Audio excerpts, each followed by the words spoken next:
welcome to the second day of our summit. We will start with Professor David Martin Jones, who is the Director of Research of Danube Institute, who will talk about competing visions, the clash of civilizations and ideas. Welcome, Mr. Jones.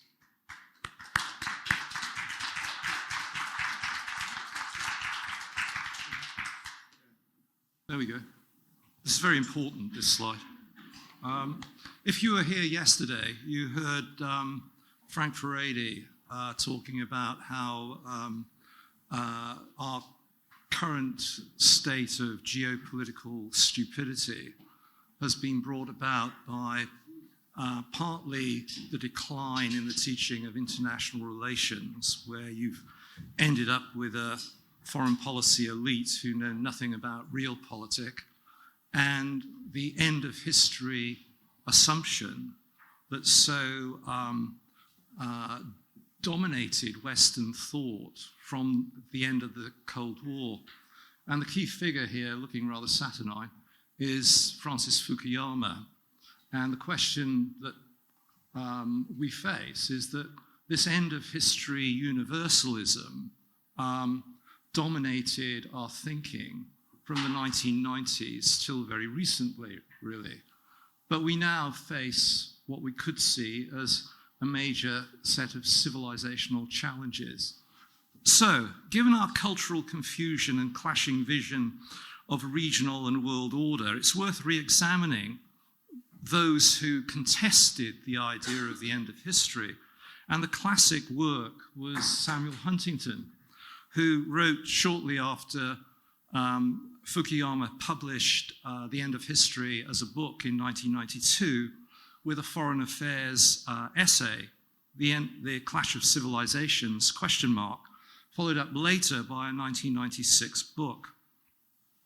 Contra the universal vision, which still clings to a regime of human rights, international law, and global justice, Huntington proposed the clash. Although wealthy, stable, militarily powerful, the West has reached peak maturity, he said. Despite driving economic globalization and equipped with the power to overawe, the West has shrunk. The West's elites faced new challenges based on cultural or civilizational affinity. So he talks about challenger civilizations following a basically Toynbee model. There are, he sees, 5 major civilizations: the West, Islam, Asia, or 2 Asias, India and China, and of course Russia. So he sees that rather than a borderless democratic liberal order, something different slouched towards the West, namely conflicting civilizational identities. They defined, he said, accurately, a developing pattern of cohesion, disintegration, and conflict. Huntington's thesis drew heavily upon 3 sources: the dissolution of the Soviet Union after 1990 and the Warsaw Pact, turning from a pact of steel to a pact of paper, the disintegration of the former Yugoslavia, and the First Gulf War. From this, he extrapolated key cultural fault lines. So it's all very well to talk about a clash, but the logic that goes with it, that Huntington explores, is what we need to evaluate, and whether it holds still or needs revision. So the key point he makes is that civilizations have cultural fault lines. And this fault line map is taken from the 1996 edition. And he notes, of course, that the fault line, as he sees it, runs through... So Huntington recognized, for instance, unlike his conservative colleagues of the time, Robert Conquest, George Kennan, Owen Harries, that actually NATO's expansion after 1990 would be inevitable in civilizational terms because of their shared Christian heritage. So he argued the Central European states with a Christian heritage would join NATO as a consequence of civilizational affiliation. It provided a clear-cut and compelling answer to where the West ends and orthodoxy and Islam begin. Russia, he argued, would nevertheless still exercise a distinct civilizational presence, forming a Eurasian bloc. Although he saw the West's eastern fault line running through the Ukraine, as that map demonstrates, he considered, ironically in the context, war between Ukrainians and Russians unlikely, because he thought there was too much in common. He got that wrong. So the cultural fault lines, he argued, intensified. I'll come back. The cultural fault lines, he argued, of these civilizational groupings intensified kin and religious identity. This syndrome emerged both within and beyond artificial state borders, suppressed during the ideological Cold War. So it wasn't just a state-based phenomenon, it was a civilizational-based arrangement that led to greater blocs in the world. So the Western bloc increasingly confronted an Asian bloc and a Muslim bloc in a world context. And across those blocs, identities were driven by cultural affinity, not by and beyond artificial state borders. The reconfiguration of the Balkans particularly reflected this. So too did the First Gulf War, reawakening long-standing tensions between the West and Islam. Even Shiite Iran, who'd been at war with Iraq a few years earlier, considered the Iraq invasion in 1990, legitimating jihad against the West, quote, greed, plans, and policies. An Islamic resurgence evoking a shared Muslim consciousness confronted the Western other. As long as Islam remains Islam, Huntington wrote, which it will, and the West remains the West, which is more dubious, fundamental conflict would define the relationship. However, the problem for Islam was that unlike other civilizational arrangements, it lacked what he calls a core state. So this was not the case in Asia, where India and China exercised a wide cultural influence. So rising China, particularly with its bamboo network of overseas Chinese and tiger economies from Singapore to South Korea that shared its Asian values, prefigured, he argued, a greater Chinese co-prosperity sphere, contesting America's role as an offshore balancer in the Asia-Pacific. And in this multi-civilizational context, states either bandwagon with core states, so lesser states in Asia, like Singapore or the Koreas, would bandwagon with China, whilst those who were not in the core would perhaps balance against such civilizational threats. So this was one of the civilizational issues, or the two civilizational issues that were prefigured by Huntington, the reemergence of an Islamic cohesion and the rise of China. As a result of this, he argues, states outside these civilizational units, like Japan, and he says Australia, Mexico, and Turkey, faced peculiar challenges. They could become torn states.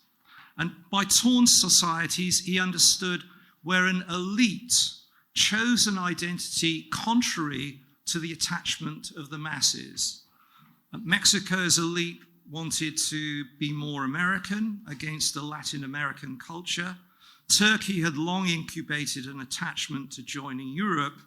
And even in 1990s Australia, a Labour elite sought Asian engagement on Asian terms.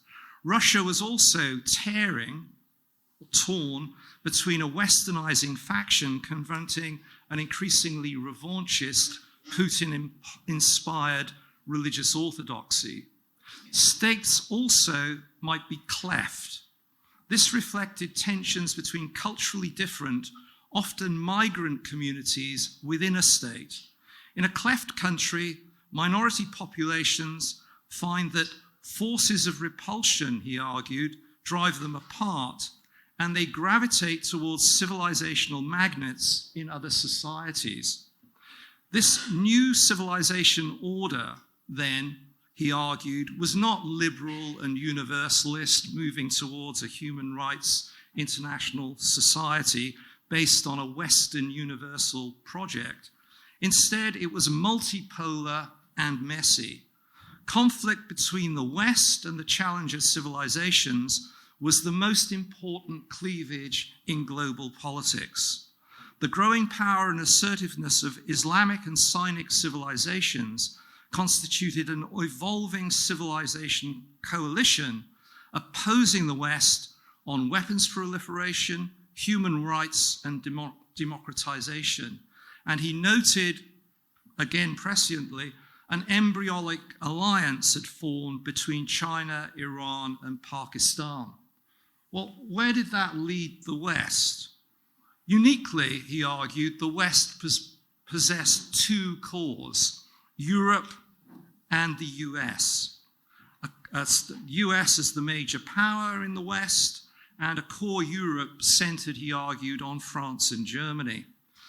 Yet despite its economic, scientific, and military ascendancy, a number of factors indicated impending decline. These were economic, demographic, technological, and military. In 1950, the West produced 65% of global GDP. By 2020, that had almost halved.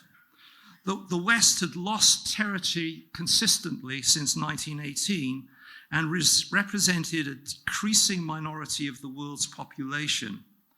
Military capacity, absent the US, declined precipitously after 1990.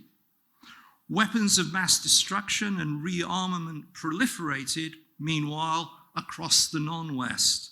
By the 1990s, Iran, North Korea, and Pakistan would have or would soon possess a nuclear capacity. Russia, in particular, after 1995, emphasized the role of nuclear in its defense planning. As Lawrence Friedman remarked at the time at King's, rather than reinforce power politics as usual, nuclear proliferation reinforced the fragmentation of the international system. And nuclear is something we don't perhaps talk enough about. If demography, moreover, is destiny, then this too was a problem. Whilst the West's indigenous population declined, that, as we heard yesterday from Professor Desu, that the Muslim world grew at an annual rate of over 2%. Along with population growth went an Islamist fundamentalist resurgence. And if population movement is the motor of history, this also adversely affected the West.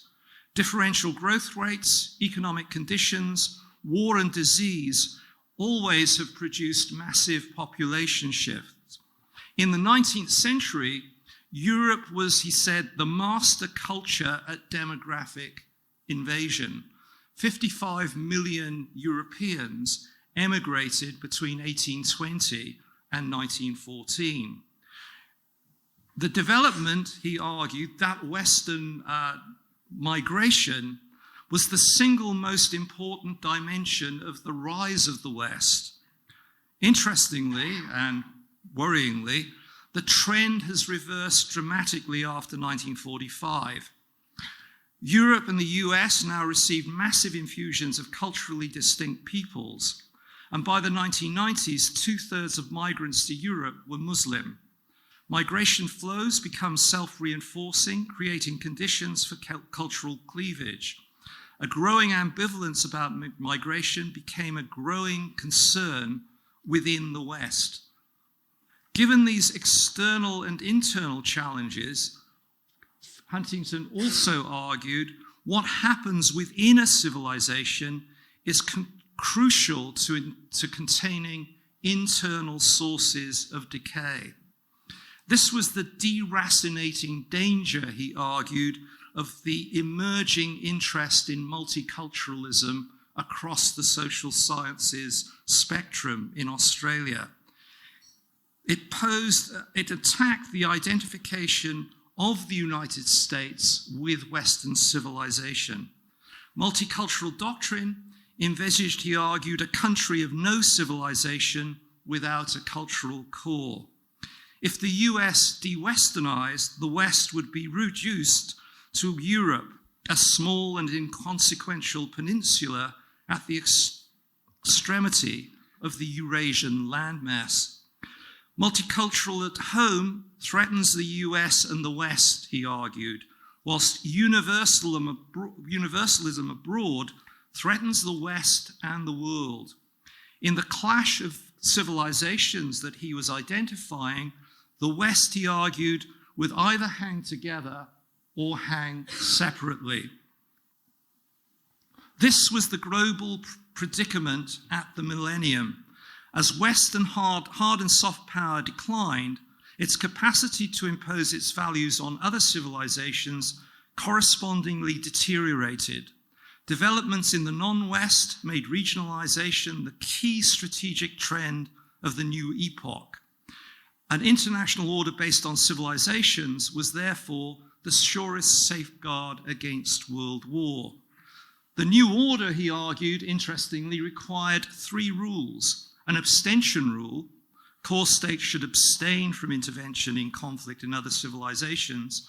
A joint mediation rule, core states should negotiate with each other over disputed territory and peoples. And a commonalities rule, elites should commend values they still share. So where are we now? How stands the clash? Cultural fault lines, torn and cleft states, are more clearly defined now than when Huntington wrote, and he was largely condemned across the West for his incipient racism. However, his first 2 rules that we saw on the previous slide to maintain order have been largely honored only in the breach. More specifically, Huntington's intimation of an inexorable clash between Greater China and the West has proved correct since the accession of Xi Jinping. After 2012, the CCP aggressively pursued a vision of a neo-Confucian Pacific order. Xi's China dream would be achieved, as he wrote in 2012, by the indomitable will to push forward the great cause of socialism with Chinese characteristics. A cynic version of the end of history made more plausible by China's skillful negotiation of globalization and its exploitation of the liberal institutional vision that obsessed the West's elites. There was nothing in the party's makeup that would see it embracing a universal liberal order. Whilst dismissing such bizarre progressive thought, the party, however, interestingly, finds conservative thinkers, particularly Huntington, Leo Strauss, and Carl Schmidt, enforcing or reinforcing or endorsing its vision of the global order. Ironically, Huntington is more read in graduate schools in China than he is in the UK or the US. Elsewhere, Huntington had underestimated the likelihood of Russia joining a challenger alliance with Iran and China, or the likelihood of a fault line war between Russia and Ukraine. Both here and in Taiwan, we could argue, Huntington overestimated King Group affiliation and undervalued the appeal of Western values of rights, democracy, and self-determination, both cases also demonstrated the West democracies hanging together rather than hanging separately. Huntington also failed to acknowledge, interestingly, the possible resurgence of a resilient and culturally defined Anglosphere, as well as the appeal of liberal values to non-Western but democratic cultures like India and Japan. He did not foresee the emergence of a quadrilateral alliance after 2012 or AUKUS after 2020 to contain Chinese assertiveness, and his rules would have advised against such an alliance, interestingly. In terms of Islam, the verdict is mixed. Huntington identified a growing Islamic resurgence provoked by the long wars of humanitarian intervention. However, any shared fundamentalist consciousness faded after 2016 with the collapse of Islamic State and the Trump administration's decision to avoid further Middle Eastern entanglement. Absent Western intervention, long-standing cultural and territorial cleavages between different communities, as well as the religious divide between Sunni and Shiite, reasserted themselves. While non-core Islamic states like Pakistan and Iran have continued to bandwagon with China, Turkey and the Gulf states have significantly hedged against such an alliance. Paradoxically, the fundamentalist Islamist vision retained its appeal not so much in the Middle East, but amongst the European Muslim diaspora, as IS-inspired attacks in London, Paris, Manchester, and Berlin demonstrated after 2015. Unrestricted Muslim migration and a Europe sans frontières have, as Huntington warned, only amplified the problem. Meanwhile, the multicultural assault on the West Huntington identified as suicidal in 1996 developed a Western bureaucratic, academic, business, and media elite constituency. Guilt about Islamophobia, moral equivalence, and cultural relativism reinforced the perception, especially amongst challenger civilizations, of the West's internal decay. The Ukraine war heightened this hideous schizophrenia, as the Islamist thinker Saeed Qutb wrote about the West in the 1950s.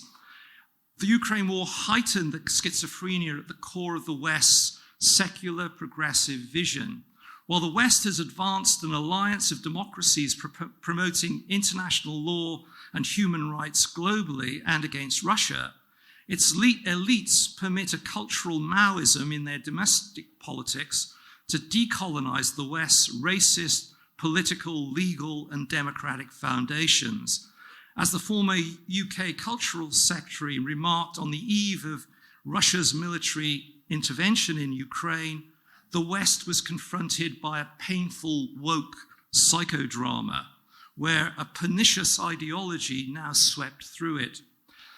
Civilizations fail, we can conclude, as Huntington observed, when political elites lose mass allegiance, when a civilization no longer able to defend itself because it is no longer willing to defend itself, it descends into barbarism. As Leo Strauss, like Huntington, more studied in Beijing than the West, wrote, the crisis of the West consists in the West having become uncertain of its purpose. The West was once certain of its purpose, of a purpose in which all men could be united, and hence it had a clear vision. We no longer have that certainty or clarity. A society accustomed to understanding itself in universal terms cannot lose faith in those assumptions without becoming utterly bewildered. This is now the West's predicament.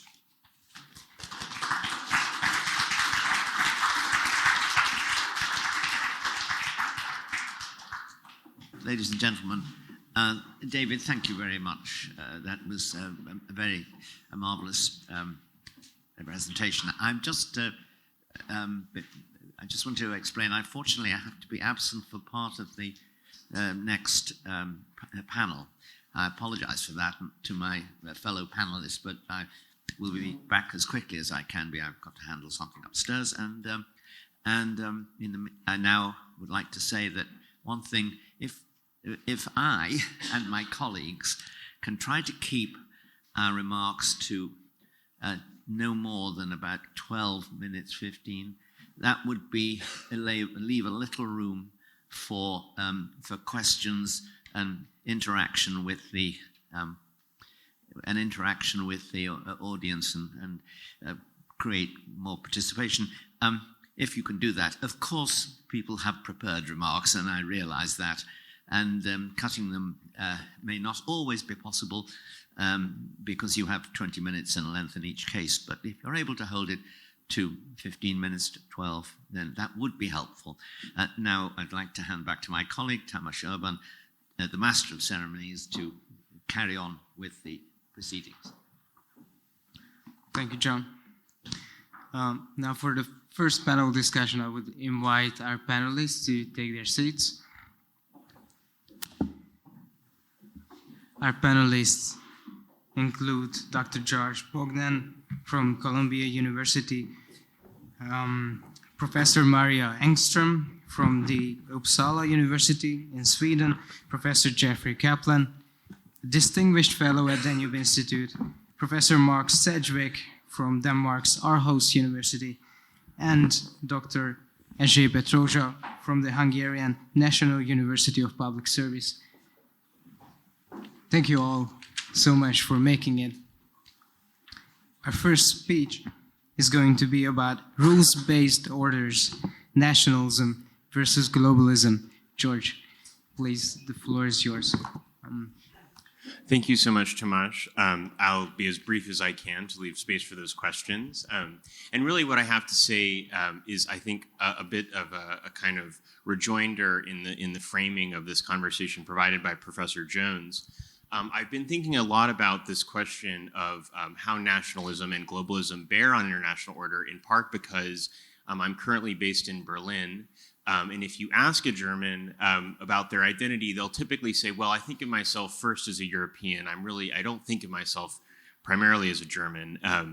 But also, if you ask a German, well, what is the national interest on X or Y? They'll say, well, multilateralism is our national interest on this, which, to American ears is, hurts because what is multilateralism? It's a means to a national interest, right? And so this has sparked a lot of thinking on my part about why it is there might be a lack of candor when we talk about the actual underpinnings of international order.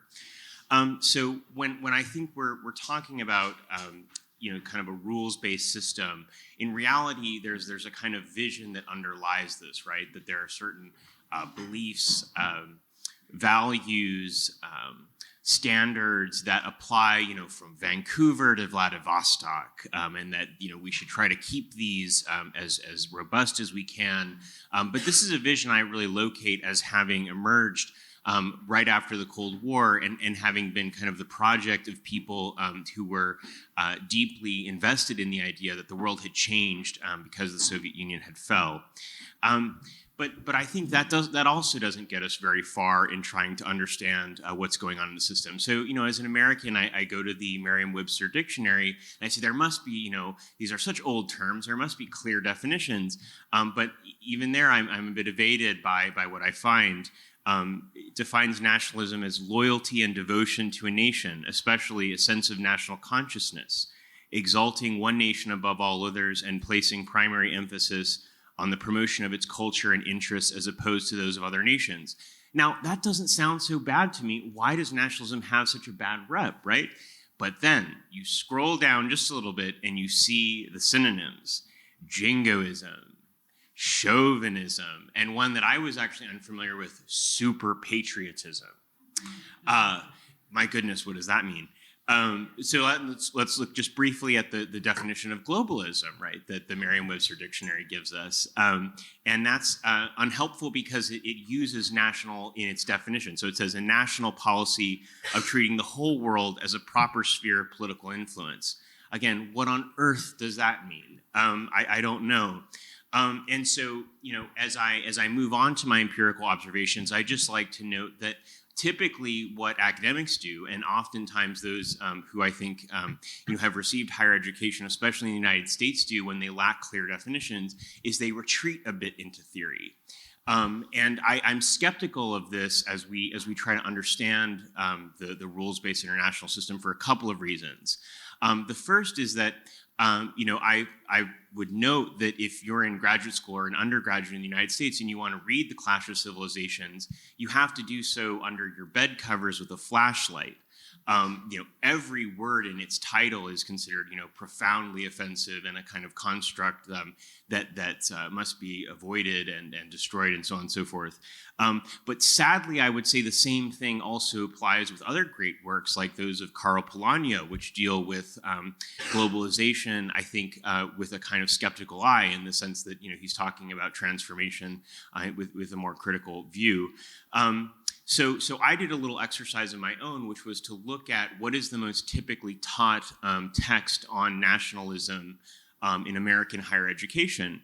And the book, I don't know if any of you have heard of it. It's written by a man named Ernst Gellner, and I won't sort of belabor his theoretical constructs, but one of his supposed great insights is that nationalism is primarily a political principle which holds that the political and nationalist unit should be congruent. Now, I don't see what tremendous value or insight that gives us. And as you read further into the book, at least I was reminded of the famous question from the trial pertaining to Lady Chatterley's lover, which is, would you allow your servant or your wife to read this book? The reason that question was posed was to get at the idea that, if you don't already know a great deal about this subject, would you allow the person to read it? And I resoundingly, after looking at Gellner's ideas, thought no. And so this theoretical desire, I think, to treat the global rules-based system, I think we should all be a bit concerned about it, given how a generation of people have been taught about both of the concepts that are kind of in the title of this brief set of remarks that I'm giving. We don't have great definitions. The theoretical retreat is a little bit scary, and we don't know what might come out of it, and it's full of sort of silly ideas. What can we do? And I think what we can do is make a few empirical observations. And those empirical observations I want to make are about the war in Ukraine, upon which so much attention is fixed. And there's a kind of general consensus that it's disrupted whatever the order might be. And so there's the war, and then there's the effect on the alliances that it's had. And so, I actually come out of those sets of observations that I'm about to make with a sense of optimism. And I hope that, you might share with me some of those ideas, or we can address them back and forth. But the first that I want to note is about the sentiment surrounding the war in Ukraine. And I think broadly in the West, there was a really kind of disturbing moment at the beginning where there was a presumption that the Ukrainians were going to fail utterly in their efforts to keep Russia out of their country. It was as though, the refrain was, c'est magnifique, mais ce n'est pas la guerre. Within 2 days, there was this kind of, Kiev will fall and this will be all be over. And the education that the world received was the tremendous fight that the Ukrainians actually were willing to deliver. I think the recurring refrain that people, I think, keep referencing on the part of the Ukrainians is this idea that if Russia stops fighting, the war will end. But if Ukrainians stop fighting, their country will cease to exist. And that the fact that I keep hearing that, the fact that Americans keep repeating that, I think uncovers a bit of a consonance or a unity in how Americans view, the international system. As a conservative in the United States, you're often sort of pilloried for having a deep affection for British imagery, but that phrase really reminds me of kind of the image of Prime Minister Winston Churchill invoking, the lays of Rome in his war council meetings. He would say, "And then out spake brave Horatius, the captain of the gate, To every man upon this earth death cometh soon or late. And how can man die better than, facing fearful odds, for the ashes of his fathers and the temples of his gods? And this is, again, you can kind of hear the sneer of others who find this sort of silly, but I think that there's a sense, as this has been, printed and repeated in the United States, of a deep desire to honor the right of people to defend their nation state. So I see there being this kind of transition in sentiment, and it comes into most sharp relief as the Biden administration has made clear through various leaks that they want the Ukrainians to really think about peace in the near future. But publicly, they must remain rhetorically committed to the concept of a robust Ukrainian victory. And so that's an empirical observation about, I think, the power of the nation state in the rules-based international system. I think that actions have followed that sentiment a bit. The United States is constantly receiving pressure to help this country support its fight to restore its national boundaries. So that's, I think, a little bit of what this war has done. It has brought to the surface the fact that many publics and many governments are still expressing a kind of obeisance to the concept of the nation state and the desire on the part of people to have some form of nationalism.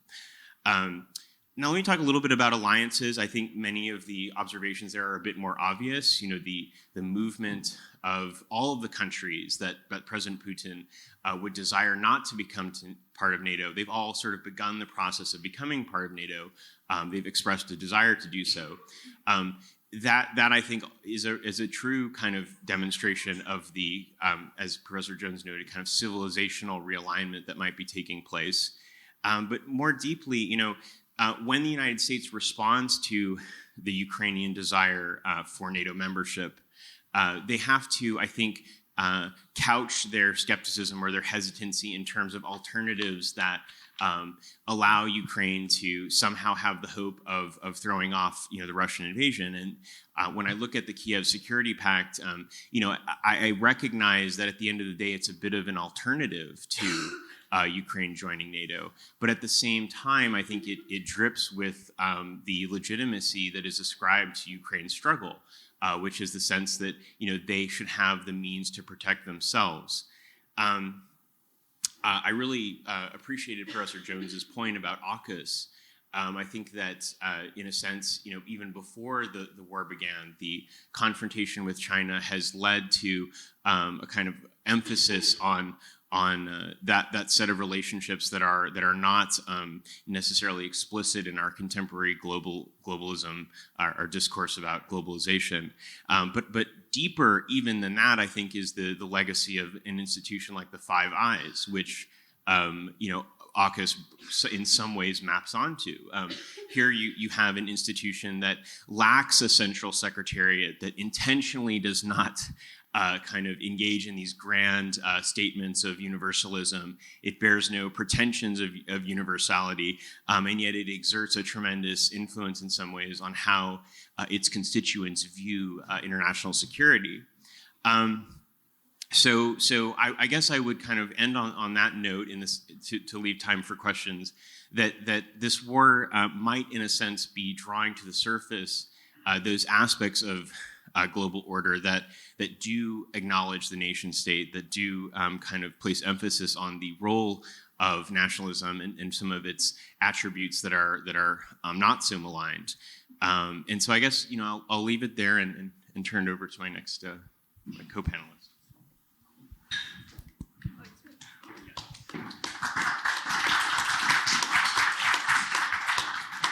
Thank you, George. Just a note for the speakers. You can always take the podium or remain in your seats. Whichever is more comfortable, the choice is yours.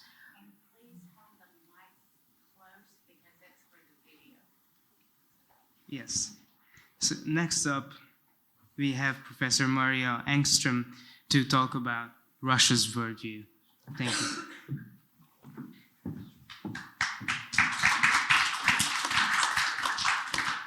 Okay, I have a presentation.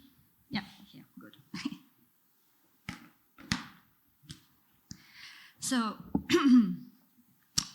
The current conflict and growing ideological gap between Russia and the West require comprehensive analysis of the re-idealization of Russian domestic, foreign, and security policy.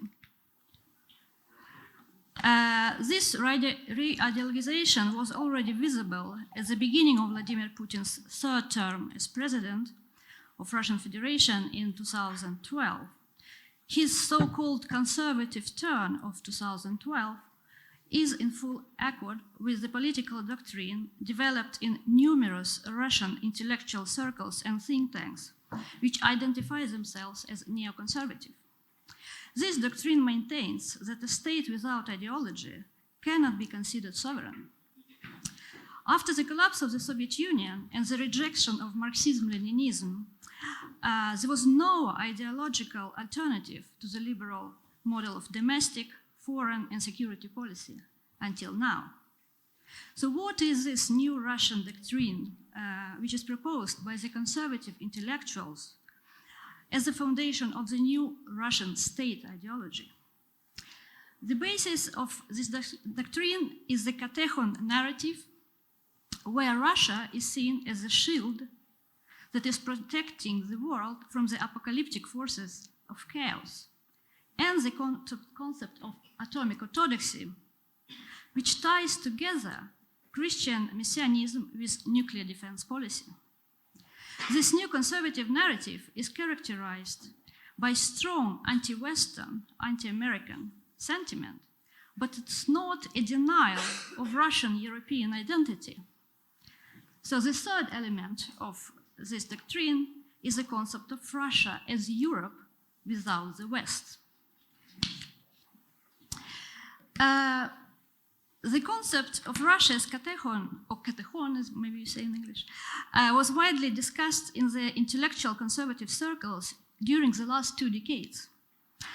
The godfathers of post-Soviet conservatism are writer Alexander Prokhanov. This is just the most important think tank that developed this new ideology.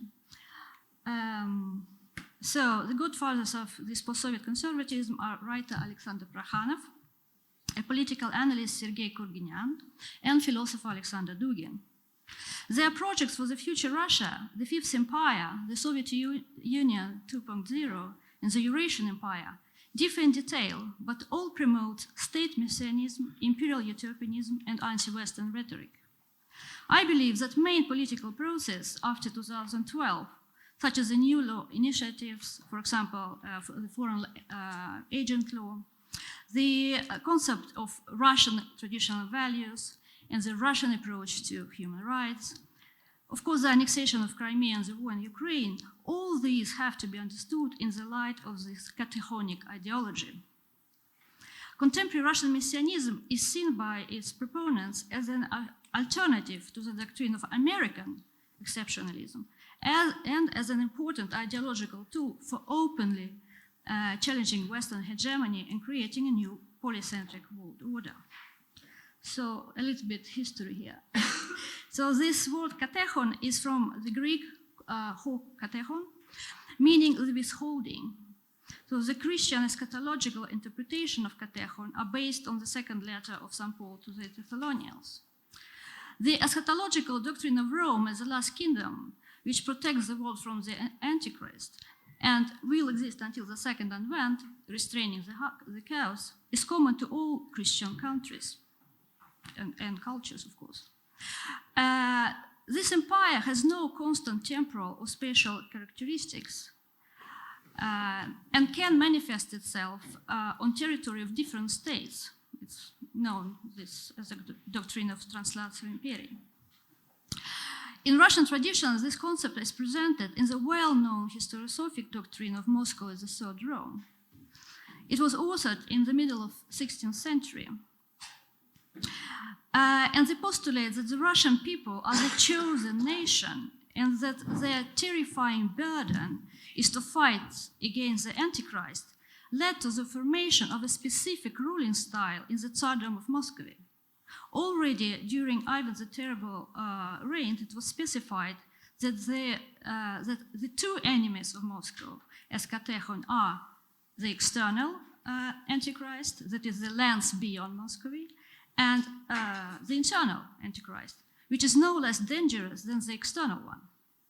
Internal resistance to the state under certain circumstances, and especially during unstable periods, is now interpreted, now in the middle of the 16th century, as an indulgence to the powers of anomia and chaos.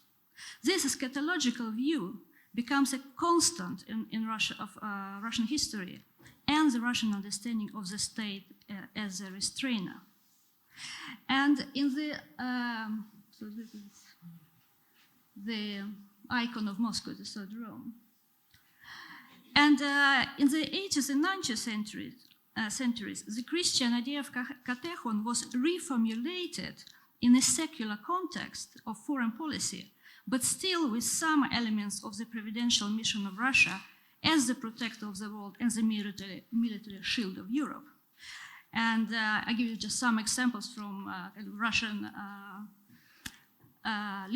literary canon. For example, here it's from Gavrilo Державин, who was the main poet of the 18th century. Of course, maybe all of you know Alexander Pushkin, and here it's a very famous letter that Russian children read in schools. So all this text are kind of part of Russian cultural canon. So Russians don't need Putin to tell them about Russian katechon. It's all already in their school curriculum. Or for example, here at Fyodor Tyutchev and his very famous poem, Russian Geography. Thus, the Greek and Roman idea of internal structure of the inhabited world was transformed on Russian soil into the idea of defense from the external enemy. So this metaphysical enemy takes different shapes in different historical periods. The Tatars, the Turks, Freemasons, Napoleon, Hitler, and nowadays NATO and Ukrainian fascists. And during the Silver Age, this idea of katechon was once again reformulated, and this time in the apocalyptic and decadent Eurasian context. Russia is under the Dionysian intoxicating influence and no longer restrains the Antichrist, but on the contrary, lets him into the fallen world because there is no hope of salvation anymore. And this version you can find in Alexander Blok's, for example, very famous poem, The Scythians. And all these ideas, they continue today, and we have young Russian conservatives, post-Soviet conservatives, which continue to develop this narrative. And for example, one of the most famous young conservatives of today, they expressed, Igor Kholmogorov expressed the katechonic essence of Russia's mission in the world with these words: Russians always defend, even when it might seem that they attack. Of course, I'll skip this quote. So this teaching, this doctrine of katechon, the word was not famous in the Soviet times or pre-revolutionary times. It came actually in the Russian context through Carl Schmidt's theory or idea of katechon, which he expressed in his Nomos of the Earth. And Russian conservatives was Alexander Dugin, who translated Schmidt in the early 90s. So the concept was already known in the 90s, but only now it becomes a part of this official ideological discourse. So, according to the neoconservative concept, in order to fulfill the mission of katechon, Russia needs to unite the Reds and the Whites, taking the nuclear shield from the Red Soviet tradition and orthodoxy from the White one.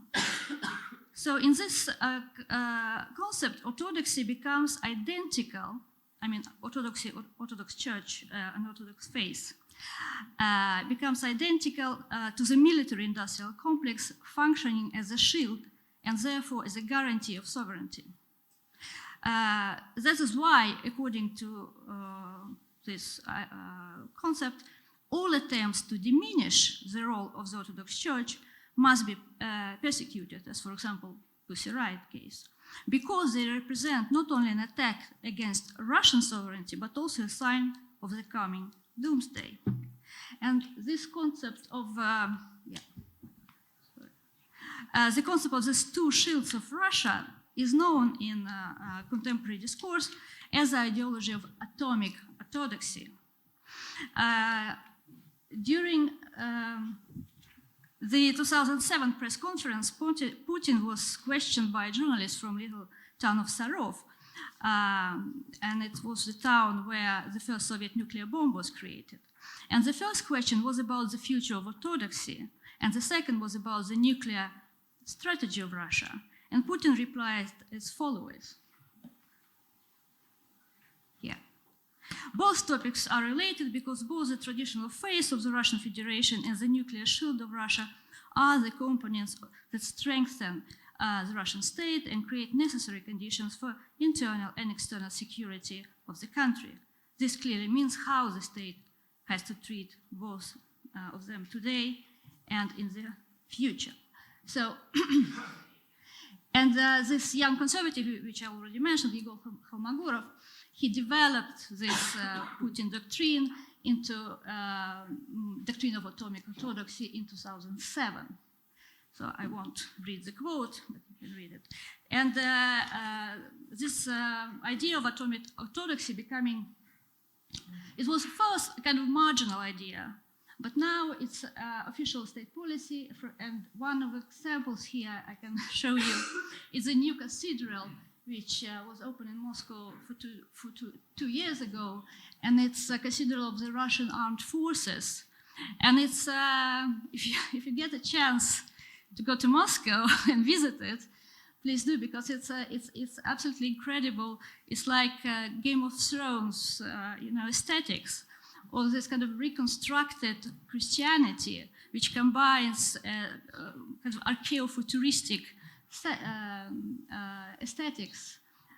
So this is kind of one of the main examples of this atomic orthodoxy. And my last point, the third component. So I have 2 minutes. The anti-West rhetoric and aggressive illiberalism of the Russian conservative communities do not presuppose an anti-European position. It is actually the other way around. Post-Crimean Russian cultural policy differs not only in a strict control over cultural activities, but also in its much more distinct ideological line, which presents Russia as the main protector of European Christian civilization. In this ideological construct, the term Europe and the West are split. The West is defined as liberal multiculturalism, in which Europe's Christian foundations are suppressed. In the search for national identity, priority is accorded to anything portraying Russia as a guardian of the classical European tradition and as a true Europe, a European Christian civilization rooted in Greek and Roman culture.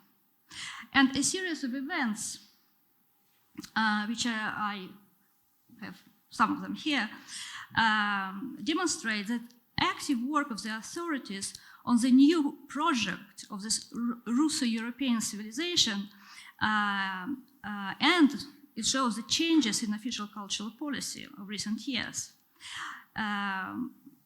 And I just show you some very interesting phenomena is this contemporary conservative art. It was already in the early 90s, late 80s, that some groups started to develop this new aesthetics, as here, for example. So this is kind of the visualization of this Russo-European civilization and kind of this military, where the missiles are combined with classical aesthetics. And some of the exhibitions of the late, of course, pre-war period, context between Putin and Pope Francis, and many more. So this is my last quote is from a very famous conservative, Natalia Narochnitskaya, who is a member of the Izborsk Klub, the leading conservative think tank, and she stresses the necessity of this new union between Russian and European conservatives in order to survive in the 21st century. Thank you.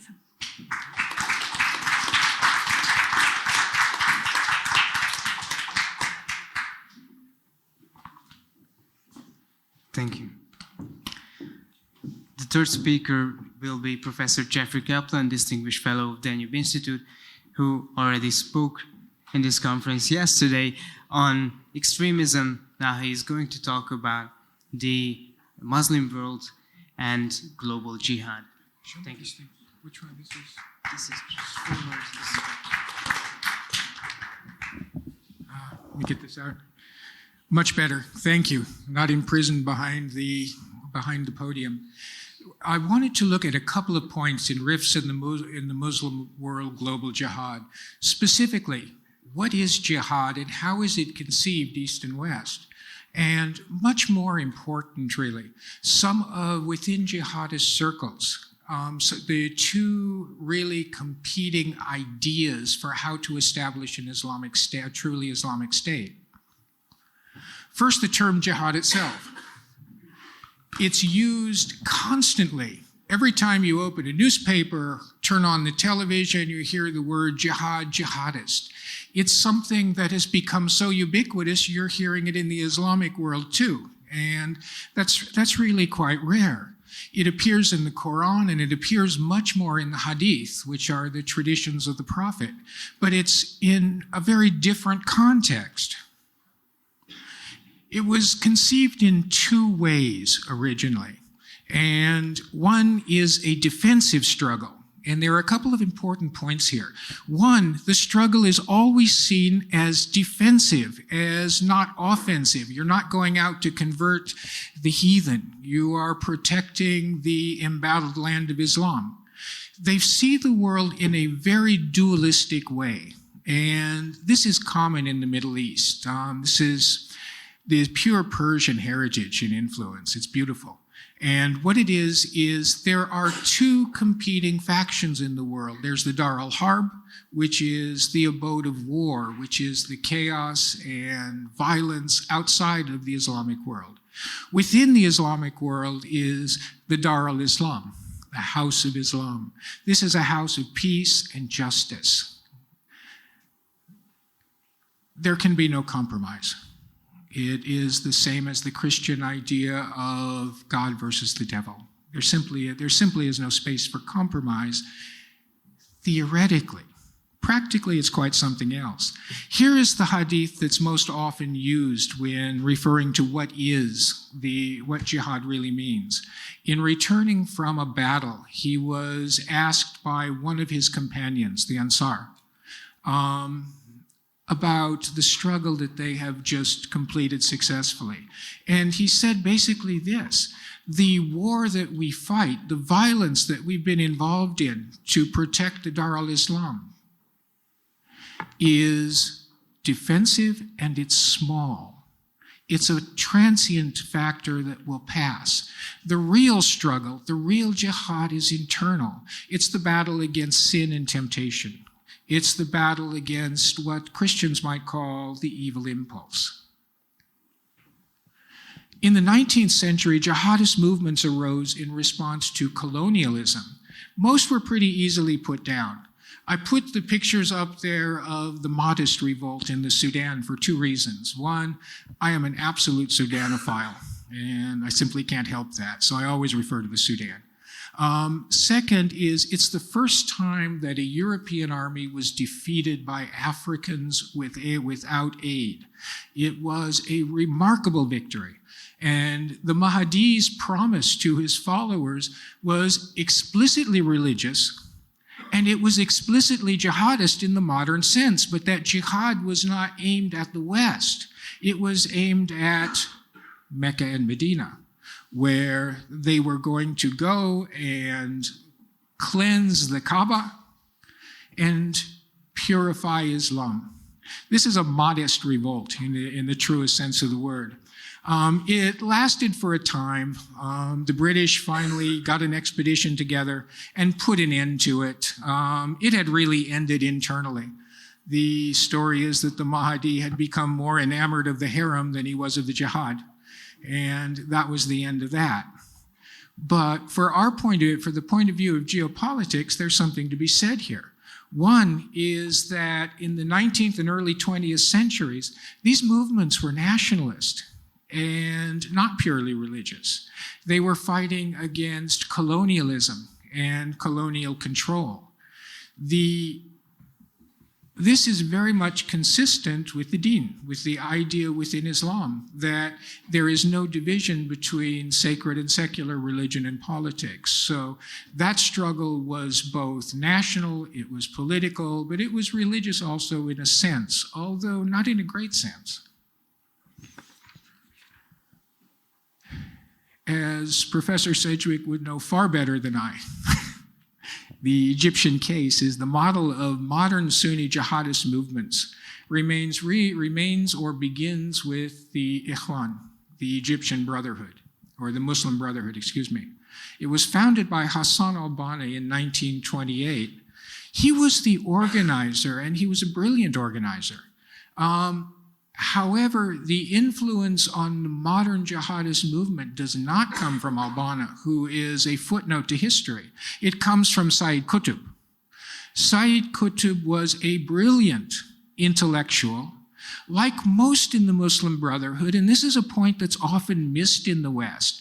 If you look at the radical Islamic movements of the late 20th century and 21st century, you don't find many ulama. You don't find many scholars of religion in the Sunni world. These are basically secular guys. Qutb, al-Banna, they were school teachers in the public school system. They had a religious awakening or a religious conversion later in life, and they followed it. Qutb was a particularly interesting case, and there is a wonderful documentary on NPR, National Public Radio in the US, that talks about Qutb's early years in America, where he went to a school in Colorado, and very close to where I did my undergraduate work, as a matter of fact. He predated me by a while, and not a long while, unfortunately, but a while. He has some wonderful quotes. He was brought there by the U.S. State Department, who in wonderful American naive fashion thought that as you bring people to America, they will come to love America because Americans are lovable by definition. He got there, and he wanted to love Americans because everybody does in the 1950s. But his cultural perceptions were wildly off. For example, he'd go to a school dance at the college. And these were the years of the 1950s where couples would dance and the proctor or teacher would come with a ruler. And he'd put it in between the couple, and they had better be at least 1 foot apart. It was hardly a den of iniquity. But to Qutb, it was an orgy taking place before his very shocked eyes. The cultural perceptions and the reality and the Western perceptions are often quite different. And Qutb, this was really a very important thing in Qutb's life. And he turned from the West and very much against the West. Here comes the academic part. Qutb's ideas are the basis for Sunni jihadism, but his great gift was to do something that Sunnis forbid, and that is to take traditional ideas and concepts and reinterpret them in the context of modern times, the modern world. This is pure ijtihad. Ijtihad is a form of interpretation which Sunnis are forbidden to use. Shiites have never closed the gates of ijtihad. But those who are able to do it have a license to do it. They're seen as qualified jurists, and it's a very rigorous qualification. Sunnis, you go to Sunni Islamist groups, and their leaders are always practicing ijtihad because that's how you excite the masses, which is why the gates of ijtihad were closed in the first place. It works. There's another concept here that you really have to get, and this is to me, Mark may disagree, but I think this is the core concept of Qutb's teaching and of Sunni jihadist thought. This is the idea of Jahiliyyah. Jahiliyyah is the period of pre-Islamic ignorance. Technically, it refers to Islam before the time of the Prophet and before the coming of the Word. If you look at that top picture, it's a kind of weirdly idealized form of what the Kaaba looked like before Muhammad, with all of the idols for the many gods and goddesses, and et cetera, et cetera, et cetera. It's always been a pilgrimage spot, and it was the only source of wealth in Arabia at the time. And everybody was welcome to come and worship. This is something that Muslims look back on with horror. And by using this concept of Jahiliyyah and putting it interpreting it in the context of the modern world, the interpretation is as follows. There is no Islamic State because they don't follow the 3 precepts that are necessary. Therefore, the world, including every Arab state, every Muslim majority state, is Jahiliyyah, and we must struggle against it to create an Islamic state. So they are, by definition, illegitimate.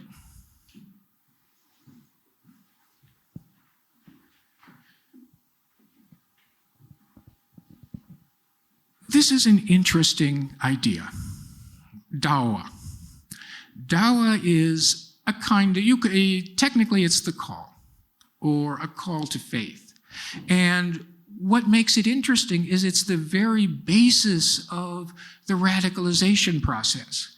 And yet, they don't, when it's most effective, they don't really radicalize. And I put a footnote here, which is Hizb al-Tahrir. It's an Islamist organization that I don't want to really go into, except the footnote is when I was staying in Al-Khalil, in Hebron, in Palestine. I got the opportunity to accompany a group of activists from Hizb al-Tahrir on their dawah calls. And we went to towns and villages. We talked to people. I didn't talk. I did a lot of listening. And what we got was they never mentioned politics, ever. They said, what do you need? How can we help you? Because they were taking the role of a failed state. And this is what makes dawah so very effective. You're giving services. You're offering help when the government is incapable or unwilling to do so. So they're filling a very important gap. The Muslim Brotherhood themselves, they open medical clinics, schools, everything. You see some of the pictures of some of these. When a state fails its people, somebody is going to step in. And in this case, it is the Islamist movements, the Muslim Brotherhood in Egypt in particular. And dawah is the way to do this. The dawah call is not for radicalization or a call to arms. It's how can we help you? And then the radicalization will follow of its own. Qutb was executed by Nasser in 1966. His ideas very much live on. By the 1960s, the terrorism emanating from the Middle East was very much secular in nature and very much leftist. This is a picture of the poster girl of the time. Some of you might be old enough to remember her. This is Leila Khalid, making famous the Kalashnikov and Kafia look. These were years in the late 1960s. She worked for the PFLP, which was a leftist organization led by a dentist named George Habash. In any case, she was a great hijacker, which was the signature operation of the time.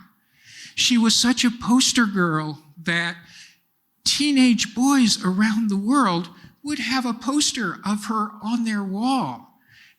Never mind what the politics are. We didn't understand it. She was just hot. And mea culpa, I had one too. We all have to be young sometime.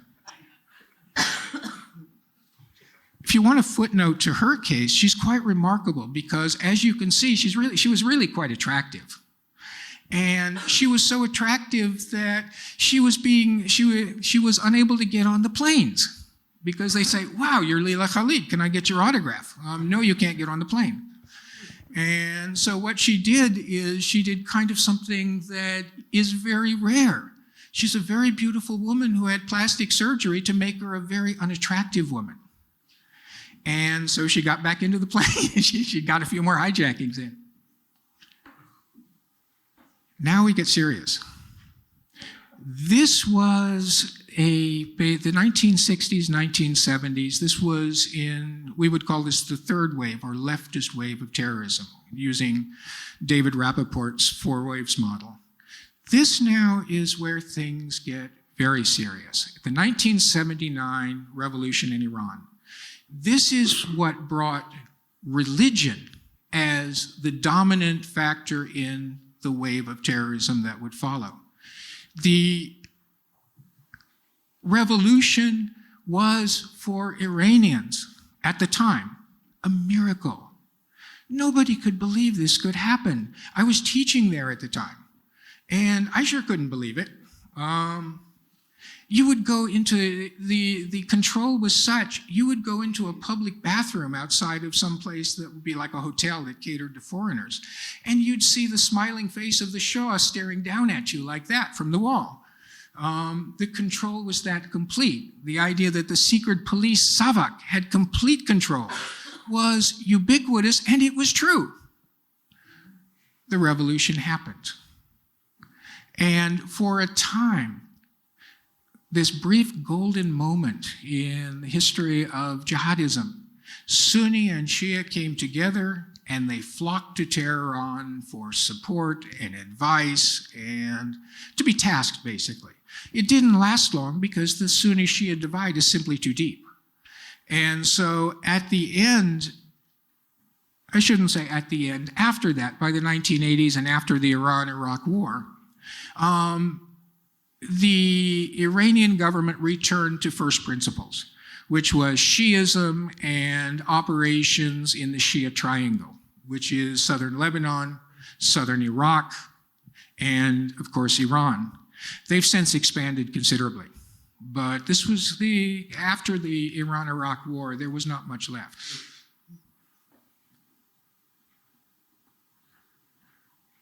Finally, the two paths to victory. Hezbollah as a model of one, and Daesh, or ISIS, as the model of the other. Hezbollah was formed in 1979 with Iranian and Syrian support. It remains the model of emulation for jihadist groups, not only Shia, but Sunni alike, because they are so successful. The reasons for its success are many. One, they had the advantage of being in a weak state, and a weak state that was governed by confessional groups. So they had the opportunity to compete with the dominant force at the time, which was Amal in the Shia community, and they easily overwhelmed it with the help of Israel, unintentionally. Second, they were quite adept in that they never became a full proxy of Iran because they had support from Syria. And they were able to balance the two to have a considerable degree of autonomy, which was quite rare. Third, and the most important, Hezbollah is not just a terrorist organization. It's considerably more. It's a parliamentary party that has great success. It is a social service institution that has rebuilt people's houses after the Israelis knocked them down with invasion after invasion, bombing run after bombing run. They have been extremely successful, and in fact, they created a standing army, a conventional force that the Israelis credit with having defeated them. And that is unheard of. And this comes from an Israeli army report, by the way, and it's quite controversial. But it wasn't just that they defeated them on the battlefield, they defeated them politically, and war is political. Finally, it provides today support for proxy wars, including its own fighters, all around the world. It supports Shia, it supports Sunni, And if it's in their interest or in Iranian interests, they'll even support the kafir groups, which are non-Muslims.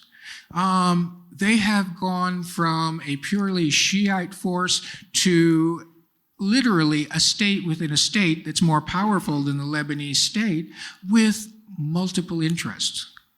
And their politics is actually quite sophisticated. That's one model. The other, of course, is Daesh. They took advantage of the devastation of Iraq and to step into the vacuum of what had become ungoverned territories. And so they moved in and governed them. They created an Islamic state. It was very much based on apocalyptic rhetoric by the leader al-Baghdadi. It was really seen as the last days. And they were very sophisticated in their use of social media. So they were able to draw jihadists and wannabes. They brought Westerners who were from Christian countries and knew nothing about Islam, but they wanted to get involved, including women who went there to marry jihadists from Western countries. They're in an unfortunate position today because their life choices were so poor that a lot of them are in prisons and now in the Middle East and desperate to be repatriated, and nobody really wants them. The pictures there that I put in between is something I show my classes when I'm able to teach terrorism or teach Islam. This is a very, very funny skit, satire from the BBC called Real Housewives of ISIS. And it is hilariously funny, but it also has a very important point. These girls went there not having any idea what they got into, and then they suddenly found themselves so far over their heads that there was no getting out. Quickly, one scene from it, which is very good. There's the woman standing in front of the camera saying that, I'm on my 6th marriage here. I've been widowed 5 times. And then there's 6 times. Its real strength, though, was also its Achilles heel. If you have a geographic state, you have a return address for reprisal. And Western Kurdish allied forces did go to that return address, and in 2017, Raqqa fell. They defeated them. So today, Daesh returns to what it was originally, which is a loose network that operates more by influencing people to do something in their name than actually doing something themselves. Finally, while the dream of establishing a state lives on, the model of the Muslim Brotherhood and Hezbollah remain the most effective paths available today. The idea of overthrowing a state, which was the original idea, and taking power by and imposing an Islamic government from the top, it worked in the revolution in Iran. It has worked nowhere else because, frankly, as you've seen from the unrest in Iran, which we'll hear a lot more about in a moment, people don't want it. Only a very few actually do. And so it's very hard to impose that kind of rule on a state. So what you have to do is use one of the other 2 paths. That of Hezbollah, or that of finding an ungoverned state or a very weak state and taking over the territory. Neither one has succeeded to date. And as you can see, Hezbollah competes in elections and does extremely well. Daesh would not be elected dog catcher. So it is, of the 2 paths, there's really only one that's viable in the modern world, and that's Hezbollah. And this is why Sunni and Shia groups aspire to this kind of sophistication. Anyway, thank you for your attention and patience. Thanks.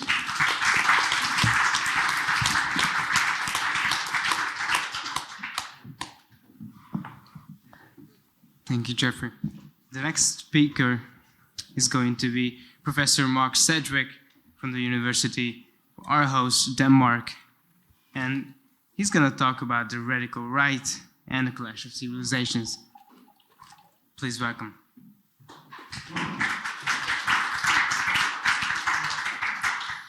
So thank you. I'm going to try and keep my comments to slightly over 15 minutes. I'm talking about the radical right and the clashes of civilizations and ideas.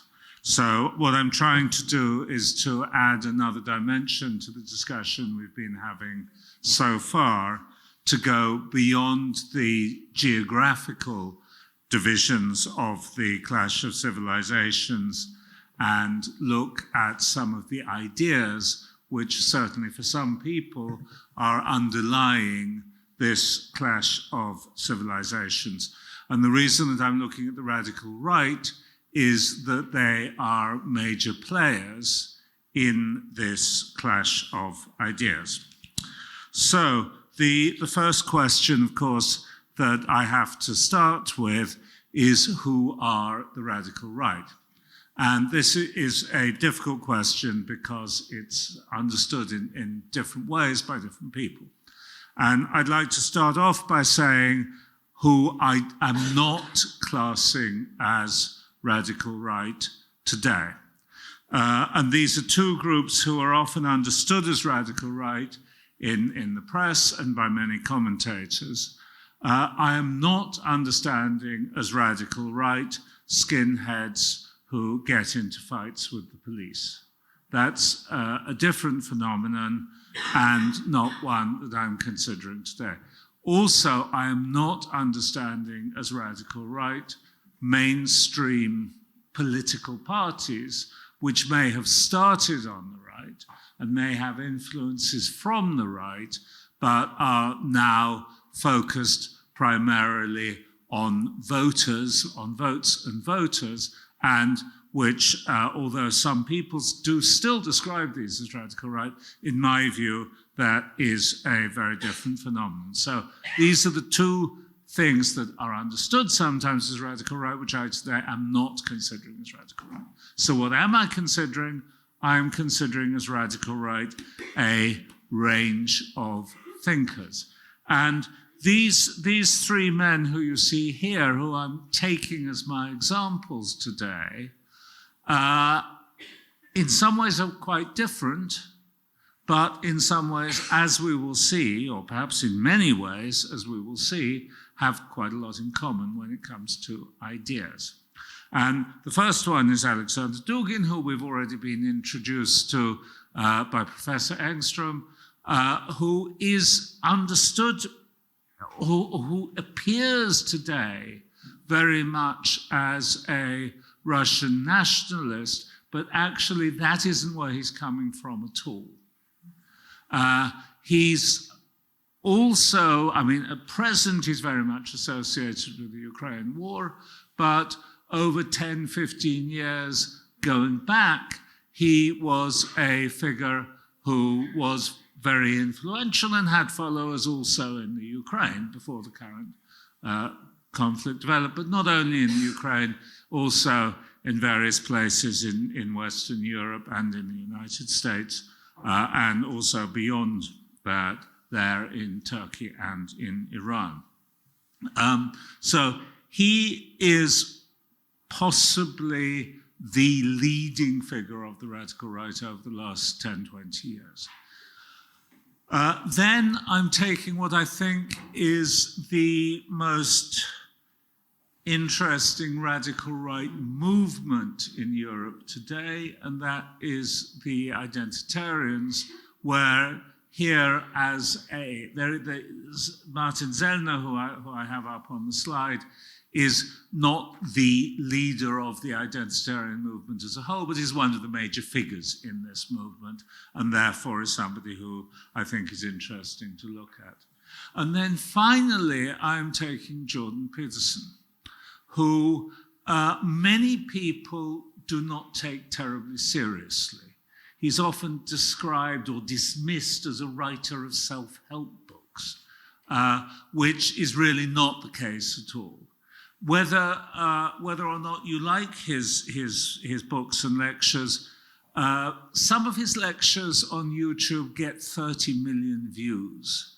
And anybody whose videos are watched 30 million times has, I think, to be taken seriously rather than dismissed. So these are the three men who I'm going to be looking at, and I'm going to be looking at their views on the clash of civilizations. And I am going to start off with three positions which are often attributed to them, but which I'm actually going to disagree with.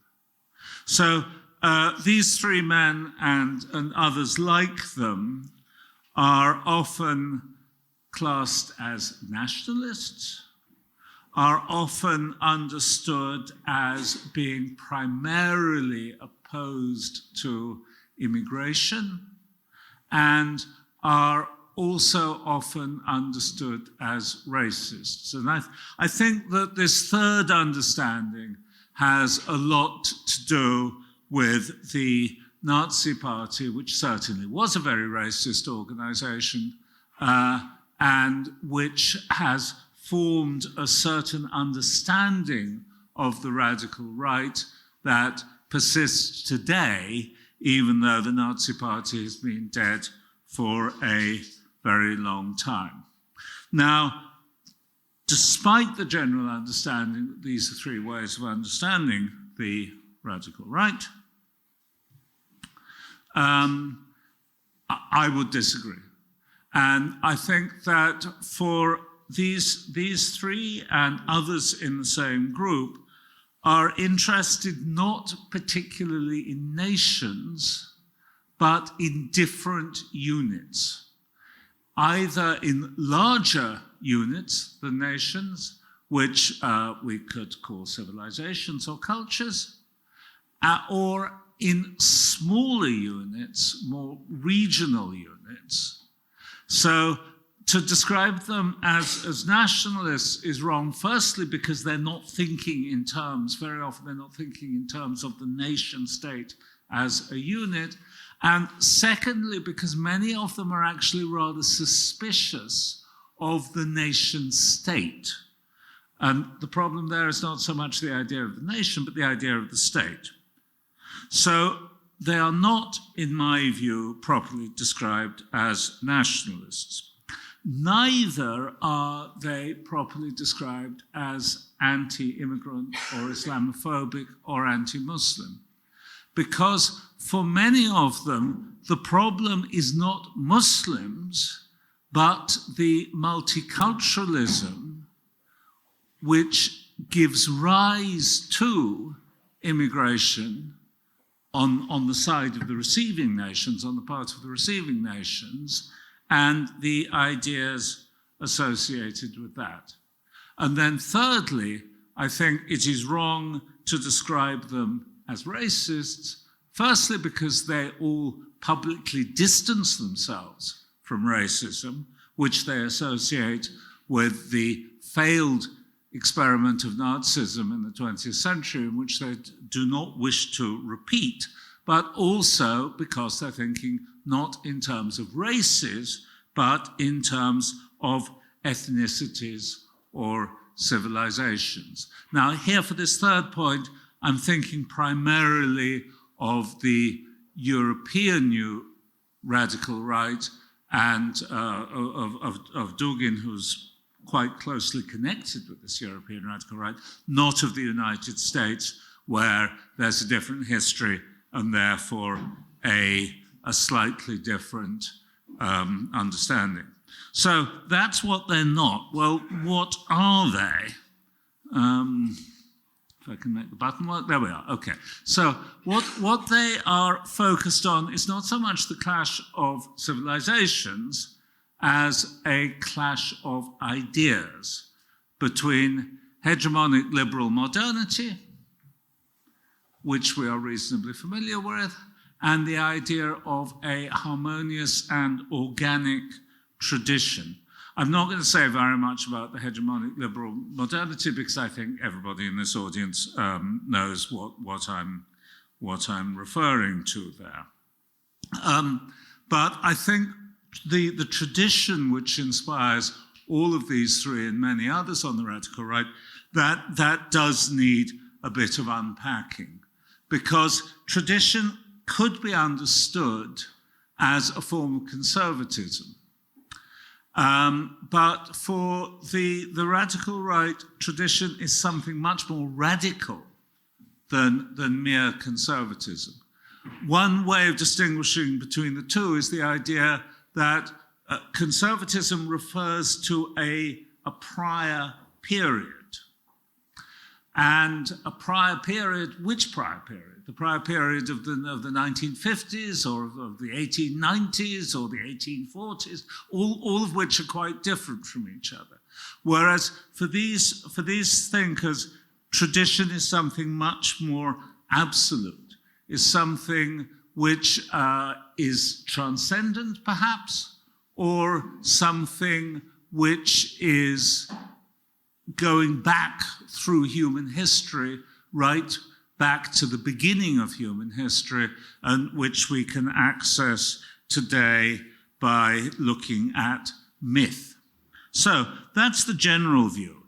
If we take my three sample thinkers in order and look very, very briefly at the clash of ideas which they understand, if we start with Dugin, he, of course, is in some ways the Russian Samuel Huntington, famous for his book on the geopolitical future of Russia, which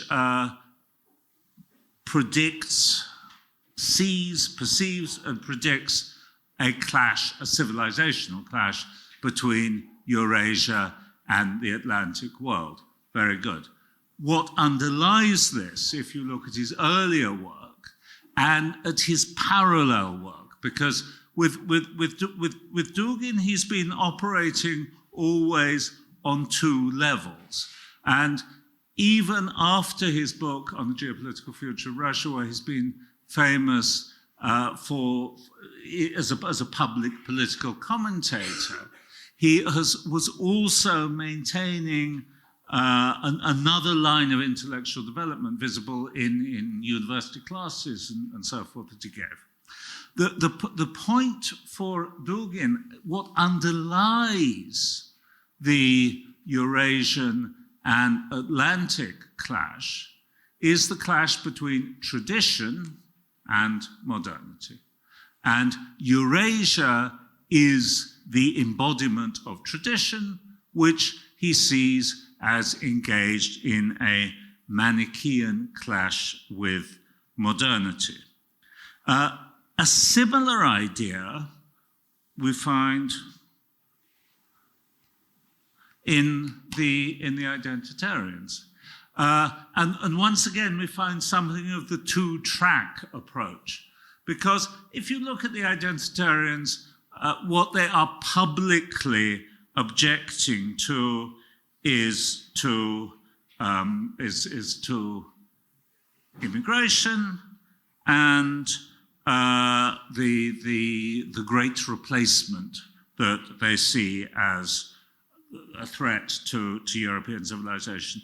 But if you dig a little below that, you find that you also have this idea of a binary pair of tradition and modernity, and that the understandings, multiculturalist understandings, and also increasingly important for them is the whole question of gender ideology, that these ideas are strongly identified with modernity and that they seek to anchor an alternative vision in the idea of tradition. And this also we can find in Jordan Peterson, who on the one hand, once again, he's objecting to multiculturalism, and he's objecting especially to gender ideology. But on the other hand, he has an alternative vision, which is deeply based in tradition and particularly in myth. And he is referring here very much to the work of Mircea Eliade, who was the great Romanian and then American historian of religion. Interestingly, for me especially because I'm an intellectual historian, all three of these men are drawing in one way or another on a much earlier thinker, Julius Evola, who died in 1974 and whose career and thought spanned both the original pre-Second World War fascist period and the post-war development of new alternatives to the failed and discredited fascism as he understood it, and who drew very strongly on an understanding of myth and tradition. And these are connected because Evola was a friend of the young Eliade, which establishes our connection to Peterson. The young Dugin, his political understandings in the late years of the Soviet Union were formed by his discovery and reading of Evola, and also the identitarians are drawing in many ways on Evola. So, what are my conclusions after this very quick look at these three participants in the clash of ideas, which they see as underlying the clash of civilizations? The fundamental clash for all of them, I would argue, is actually between this pair of modernity and tradition. And the identification here of modernity is, as I have said, with hegemonic globalist liberalism.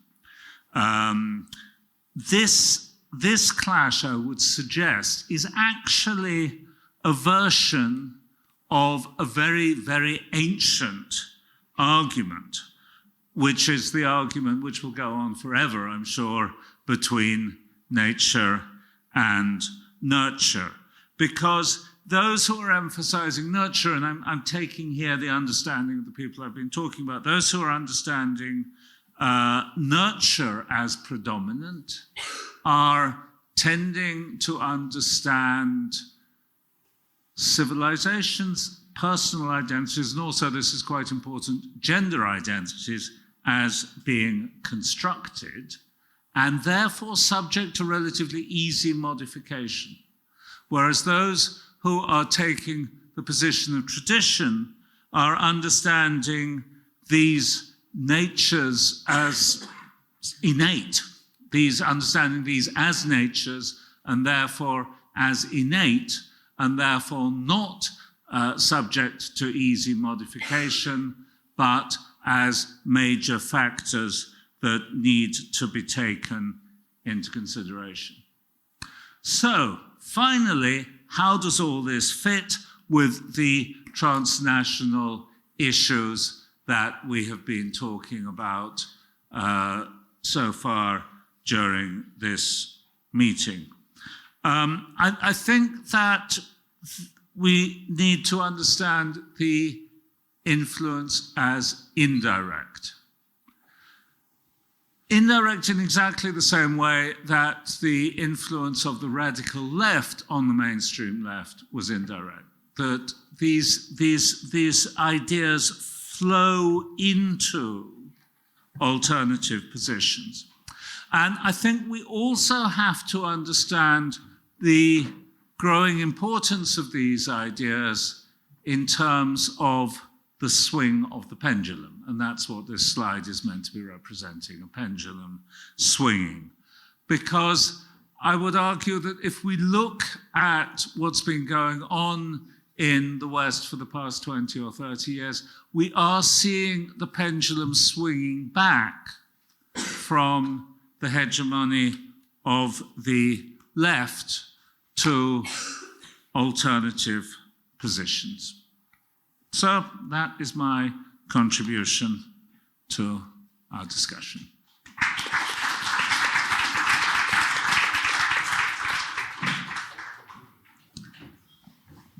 We now return briefly to the Middle East, to a topic of great relevance, I believe. Please welcome Professor Erzsébet Rózsa to the floor. Professor. Thank you so much. First of all, thanks a lot for the invitation. It's a great honor. And I have to tell you that having listened to the panelists today and to the keynote speaker as well, I would say that I would have to add, or I would have phrases that I could take on from each of you. And so I still feel as a complimentary person here as the last speaker before the lunch break. The title that we agreed on was Iran in a post-American Middle Eastern order. And of course, we could first start a huge debate, maybe even a day-long conference, if there is a post-American order in the Middle East. However, I would say that the Russo-Ukrainian war, if it has shown or if it has taught us anything, shows us that at least from the Middle East point of view, this is already a post-American order. There have been already indications, because when in 2013, the Egyptian president at the time, Mohamed Morsi, was saying, you have to take into consideration that the era of yes, sir, has terminated. So we had indications, but still we saw that the US is there in the region, in spite of all the efforts to withdraw from the region, but it is still there. So what is new? The region is still a penetrated region, which means that there are external actors who are taking place in the issues and developments of the region, who are even acting at some points as if they were Middle Eastern powers themselves, most of all the United States. But what we have seen in the past decades, in the past, let's say, 10 years or maybe 20 years, is that the regional order itself, how it is framed and formed by the regional actors themselves, has gained a lot of relevance. So in comparison to a situation before, we see that the external actors have become one actors among the several other actors. So this is what I would like to mean when I say that a post-American order in the region. Of course, one of the actors is the United States, but not the one and only. And that countries really do operate along their own interests. And in the Russian-Ukrainian war, even the best US allies have maintained their relations to Russia, are talking to Russia, are doing business with Russia. They are not obeying the US wishes. Or we can come to the oil, the energy crisis, how the Saudis have said no, very simply. So there are several examples. So, okay, then what is about the Islamic Republic of Iran? And when Professor Sedgwick was speaking about modernity and tradition and modernity, to me, Iran is the example. In fact, when I was writing on Iran, the title of my book was Tradition and Modernity and the Islamic Republic of Iran. So here I would like to give a couple of ideas how Iran perceives itself. So it is not our wishes or desires, but what the Iranians are thinking, why they are doing things that they are doing. And the first, of course, is self-perception. They are very much aware that they are an ancient power, an ancient regional power. Frankly speaking, they have been that all through history, on and off, sometimes a bit pushed down, but they always came back. And with the new developments, especially for this game of connectivity in Eurasia, Iran is an avoidable factor and actor. with this power, with this civilization, which is there everywhere, the tradition, going back much, much, much before Islam, going back to the second millennium BC, when the first Persian Empire was established. And when we go to school, frankly speaking, one of the first things that we learn in history about the Greek and Persian wars. But it is also a modern power. Modernity means not only modernity in a political sense, although I have to tell you that the term republic in the name of the country does show or does project a sense of political modernity as well, which has been integrated and rooted into the Iranian political culture. Then, of course, you could say, okay, but how come the republic? Well, here in Central Europe, I still remember our people's republics. And what? We were proud that we were republics, right? So this is a kind of an interpretation. But definitely, nowadays, if we are thinking of a country as a modern country, there is no modern country without technological, industrial modernity. And this is where many things come into question with regard to Iran, which may give concern to the region or to the external power. But Iran wants to be a modern power, and it is proud to be a modern power. And for example, the nuclear fuel cycle, frankly speaking, there are about 11 or 12 countries globally which do have the full nuclear fuel cycle themselves. And by now, under the many sanctions, Iran has become one of them. Nuclear fuel cycle, by the way, I would like to make a remark. It is not necessarily aimed at weapons or weapons programs. It is a dual-use kind of series of technologies. So let's just put it at that nuclear means modern, right? So that's one issue. Iran is also a regional power with realpolitik interests, but it also prides itself to be a responsible power. If you read the Iranian constitution, you would find that we are fighting against the imperialist foreign interference, we are supporting the poor and the needy, and we even call for nuclear disarmament. When a professor was speaking in the keynote speech that nuclear issues and then out of the West countries, out of the Western civilizations were going for or were trying to go for nuclear issues, we have to add, but yes, but the Westerns do have. And the countries outside the West do call and do demand for the West also to come to terms and to come to disarmament of their nuclear programs. Well, in vain, but then that leads us to another issue. Here I just would like to say that the Iranians think of themselves as they are a responsible power who are doing a lot of good. If they are doing, that's another question.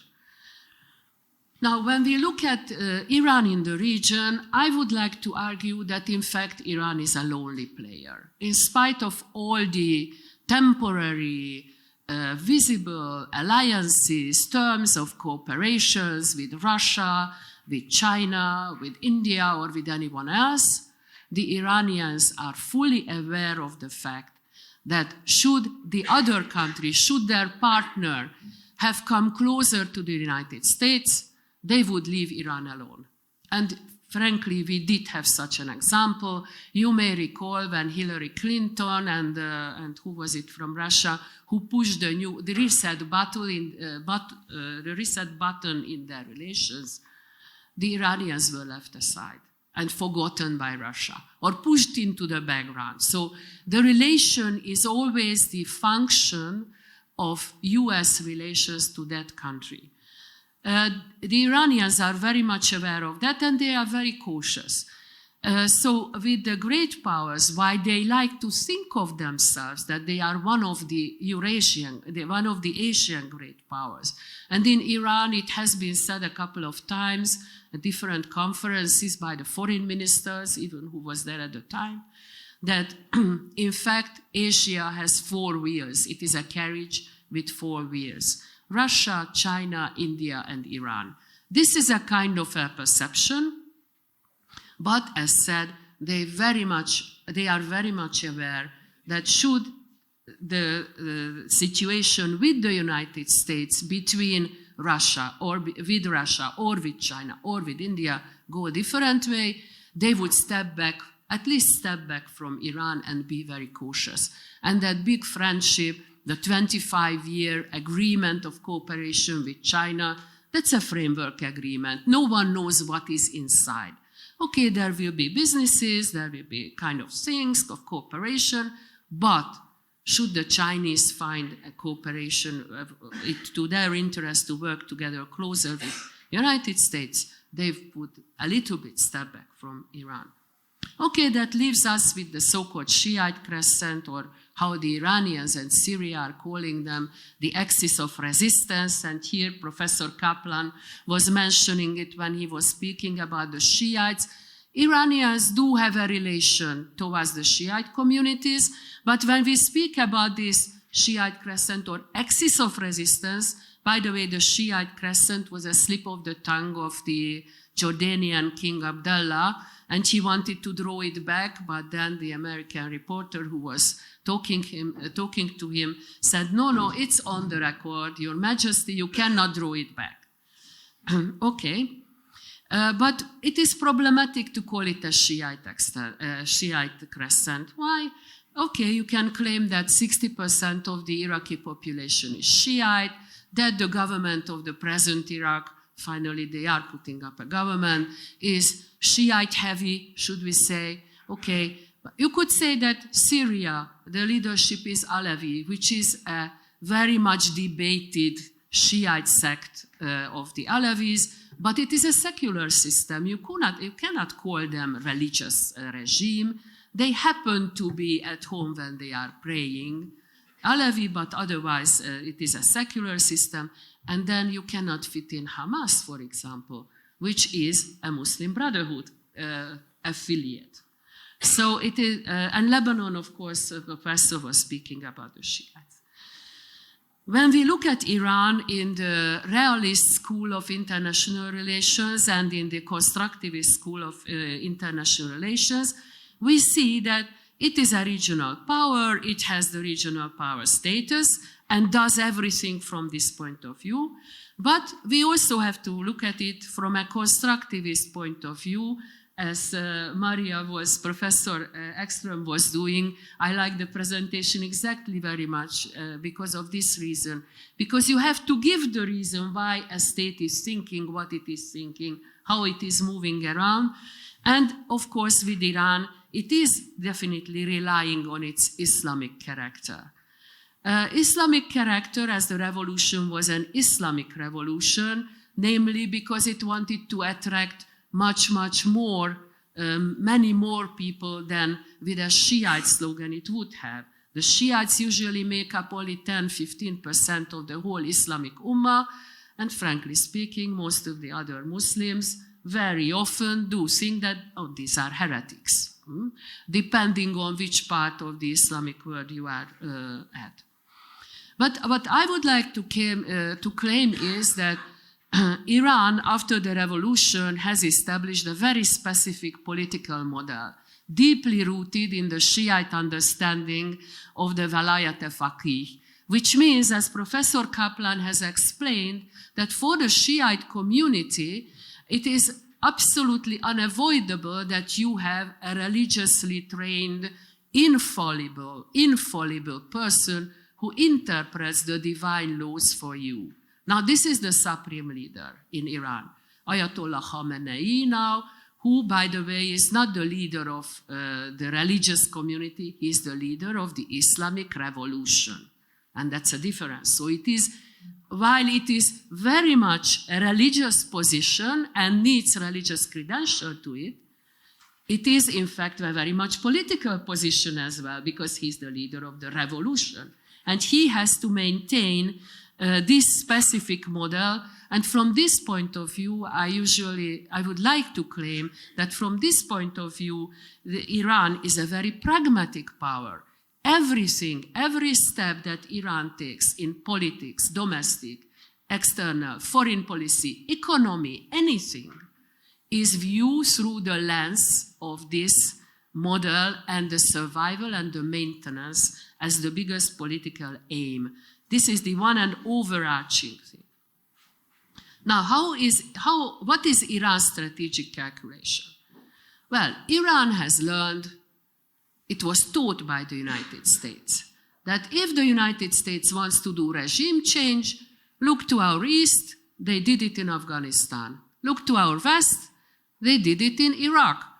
And they have, all through the decades, all through the practically more than 40 years now, since the revolution, that they want regime change in Iran. At some points under the Clinton administration, there were even specific titles earmarked for regime change in Iran. I remember one figure that was $48 million US. Whether it is still there now, I don't know. But at one point it was there. So the Iranians are taking it very seriously, not only the regime, but also the people, that the United States wants regime change in Iran. And they even said that the real target is us. Okay, there is a little bit of war in Afghanistan, in Iraq, but the real target is us. So this is a very important point. And if after the Afghan war and after the Iraqi war, any Iranian strategist looked around, what they saw was that Iran was surrounded by foreign, mostly US-led military forces. If we take it in absolute terms, in objective terms, what would a strategist in this situation think like? I mean, they couldn't think anything else, that we are targeted. And while the situation has changed, and we all know that from several countries, like most recently from Afghanistan, the US troops have been withdrawn, but still in the Iranian strategic calculus, it is still there. Obviously, in the Persian Gulf, there are a lot of American troops, weapons, and so on, and elsewhere as well. So what Iran would like to do is deterrence. And there are three big topics, and I think this will be probably my last topic today.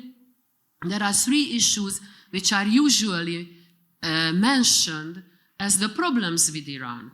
One is the nuclear program. Very interestingly, all my Iranian colleagues and friends are saying that this is negotiable. And we have seen it. There have been negotiations, at least since 2012 to 2015. We have the JCPOA. And it was working. That was very interesting. The Iranians were abiding by and were fulfilling what they have undertaken. Who were not abiding by, I'm sorry to say, for example, the European Union.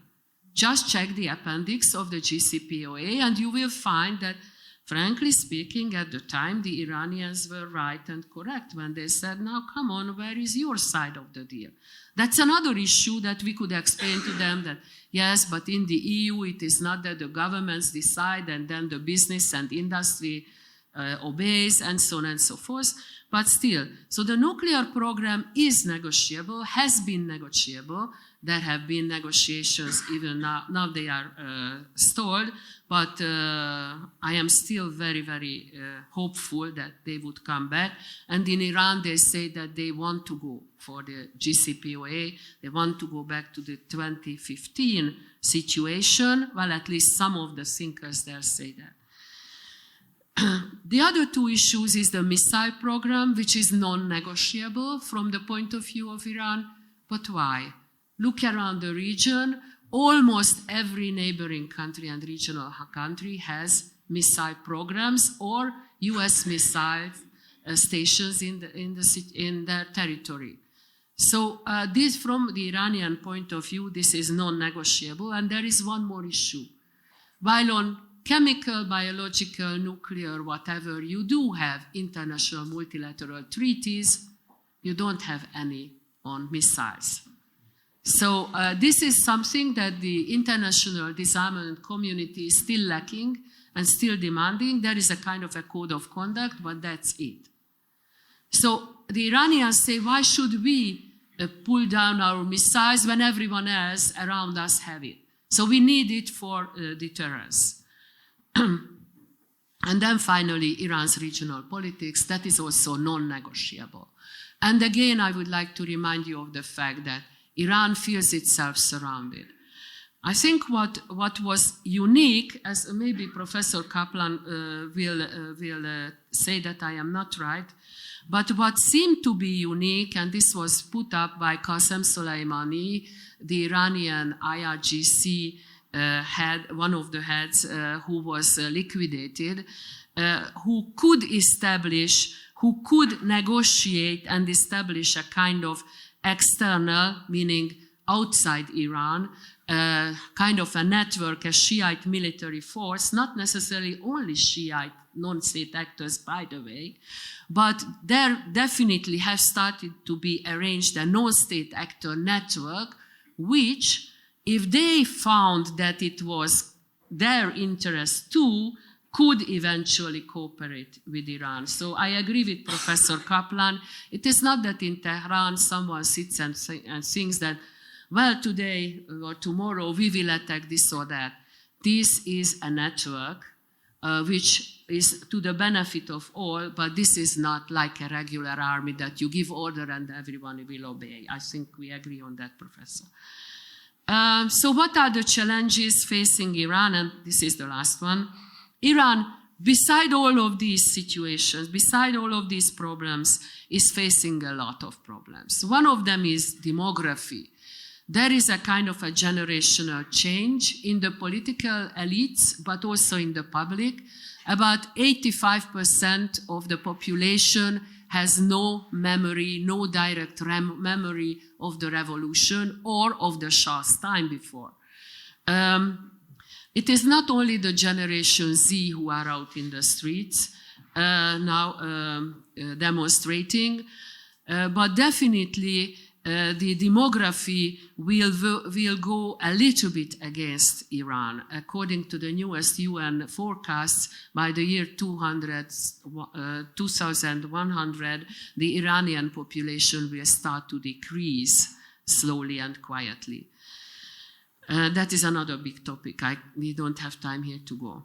There are the different ethnic groups. What is very interesting, even now in Iran, that the different ethnic groups are first Iranians. They do not want to separate from Iran.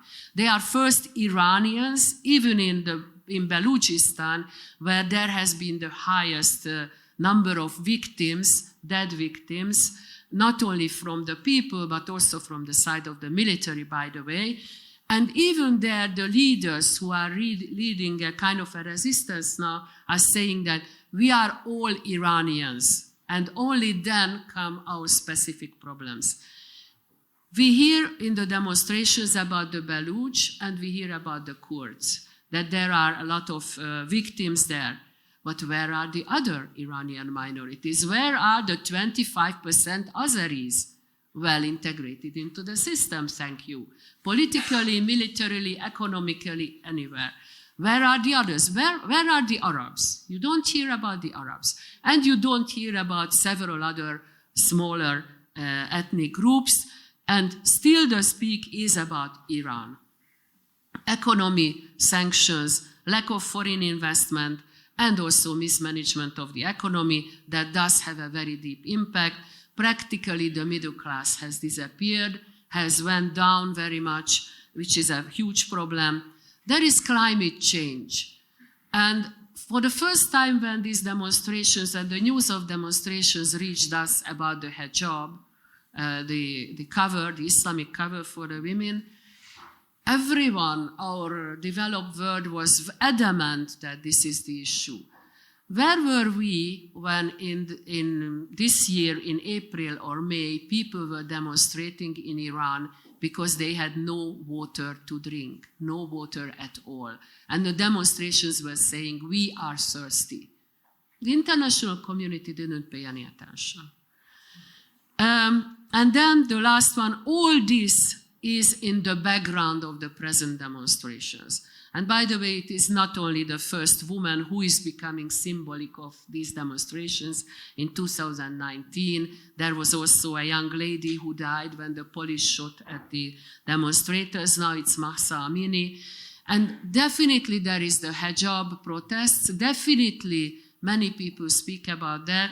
And but behind these demonstrations, there are all these issues there. If you go to this region, then these issues are more heavy in the calculations, in other regions, others. But having come back from Iran just yesterday, may I tell you that in Tehran, about 30% of the ladies and girls go around without the headscarf at all. And what struck me, I was expecting that something must be there, but I was not expecting that. What struck me was that it was natural. No one was even looking at them. Man and wife, boyfriend, girlfriend, walking hand in hand in the streets. Oh my goodness, when have I seen that? Never in the past 40 years. And the girls and the ladies without the headscarf. Men are playing with the women over this case. So what struck me very much was that it is natural. And it is taken natural. Thank you so much.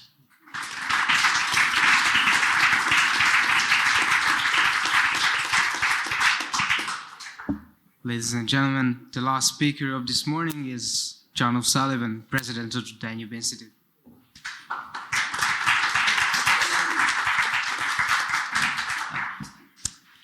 Ladies and gentlemen, fellow panelists, guests, I'm sorry I was away. I'm battling, as what often is these days, the technology, so I could get my speech out. This is a panel about threats to international order. So why am I describing the foreign policy of the Biden administration? Why am I discussing it on this panel?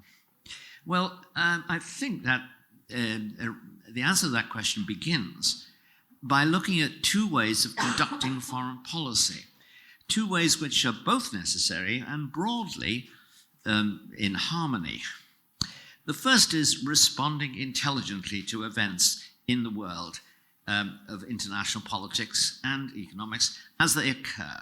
Events like Russia's invasion of Ukraine, Brexit, the US withdrawal from Afghanistan, or as Harold Macmillan once famously said, events, dear boy, events. Each crisis has to be dealt with on the merits of the situation, but there should usually be a rough correspondence between how a government responds to different kinds of crisis. That is usually achieved by the second element in the foreign policy, which is generally or might be called a grand strategy that describes the general direction in which you want your country to go, and you suggest the policies needed to get there. A good recent example is Brexit, which was intended to transform Britain from a country at the heart of Europe, John Major's formulation, into global Britain, Boris Johnson's. It's a good example because the policies needed to achieve the aim of global Britain were never pursued, or really even devised, because of opposition within government and wider political life. And so the grand strategy has still so far not materialized, or it has failed. A successful grand strategy, on the other hand, means the government will know roughly how it wants each crisis to turn out without having to think out every new crisis from scratch. In Biden's case, he has so far had a mixed record in responding to events.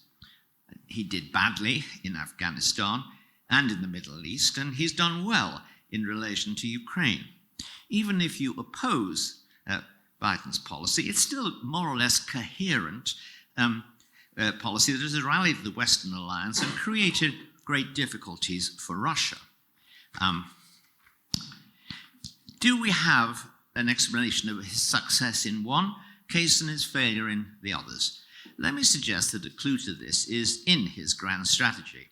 For unlikely as it sounds, Biden does have a grand strategy. It's the argument that the main or essential struggle in world politics, another Cold War, so to speak, is that between liberal democracy and authoritarianism.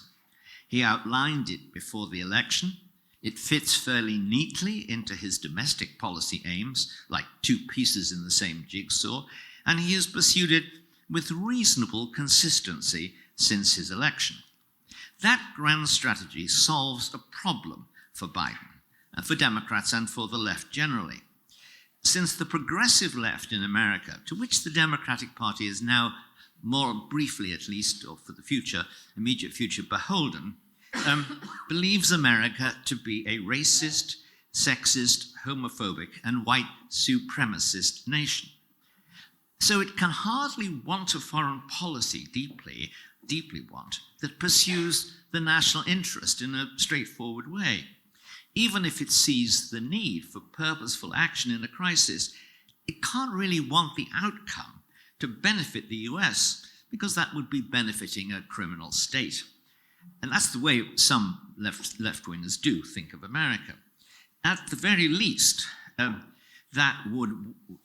in a doubt, would weaken and restrain the US, even when it was following a prudent and successful course of action. Just briefly to see what that might mean, consider the three specific responses to the crises I mentioned above. The US withdrawal from Afghanistan is exactly what one would expect from a self-hating establishment. It abandoned allies and its own citizens, it left billions worth of military equipment behind, and it seemed to be acting in a way that was a shameful betrayal of everything a great power should be. Its reputation, as a result, suffered, and it may have been the trigger for more important events like Russia's decision to invade Ukraine. Secondly, Biden's hostility to the Abraham Accords, which by any standard were an American success, and a remarkable one, likewise reflect an instinctive reluctance to refuse gains that seem to reflect well on the government, the US government. But the bold and reasonably successful Ukraine policy is justified because it is principally driven not by US interests, though they are there, but by its character as a defense of liberal principles and a rule-based international order. Progressive opinion can be reconciled to bold US foreign interventions when they are not stained by US interests and don't seem to be a triumph for white supremacy. Suppose, however, that advancing progressive causes in a more general way were to become the American grand strategy.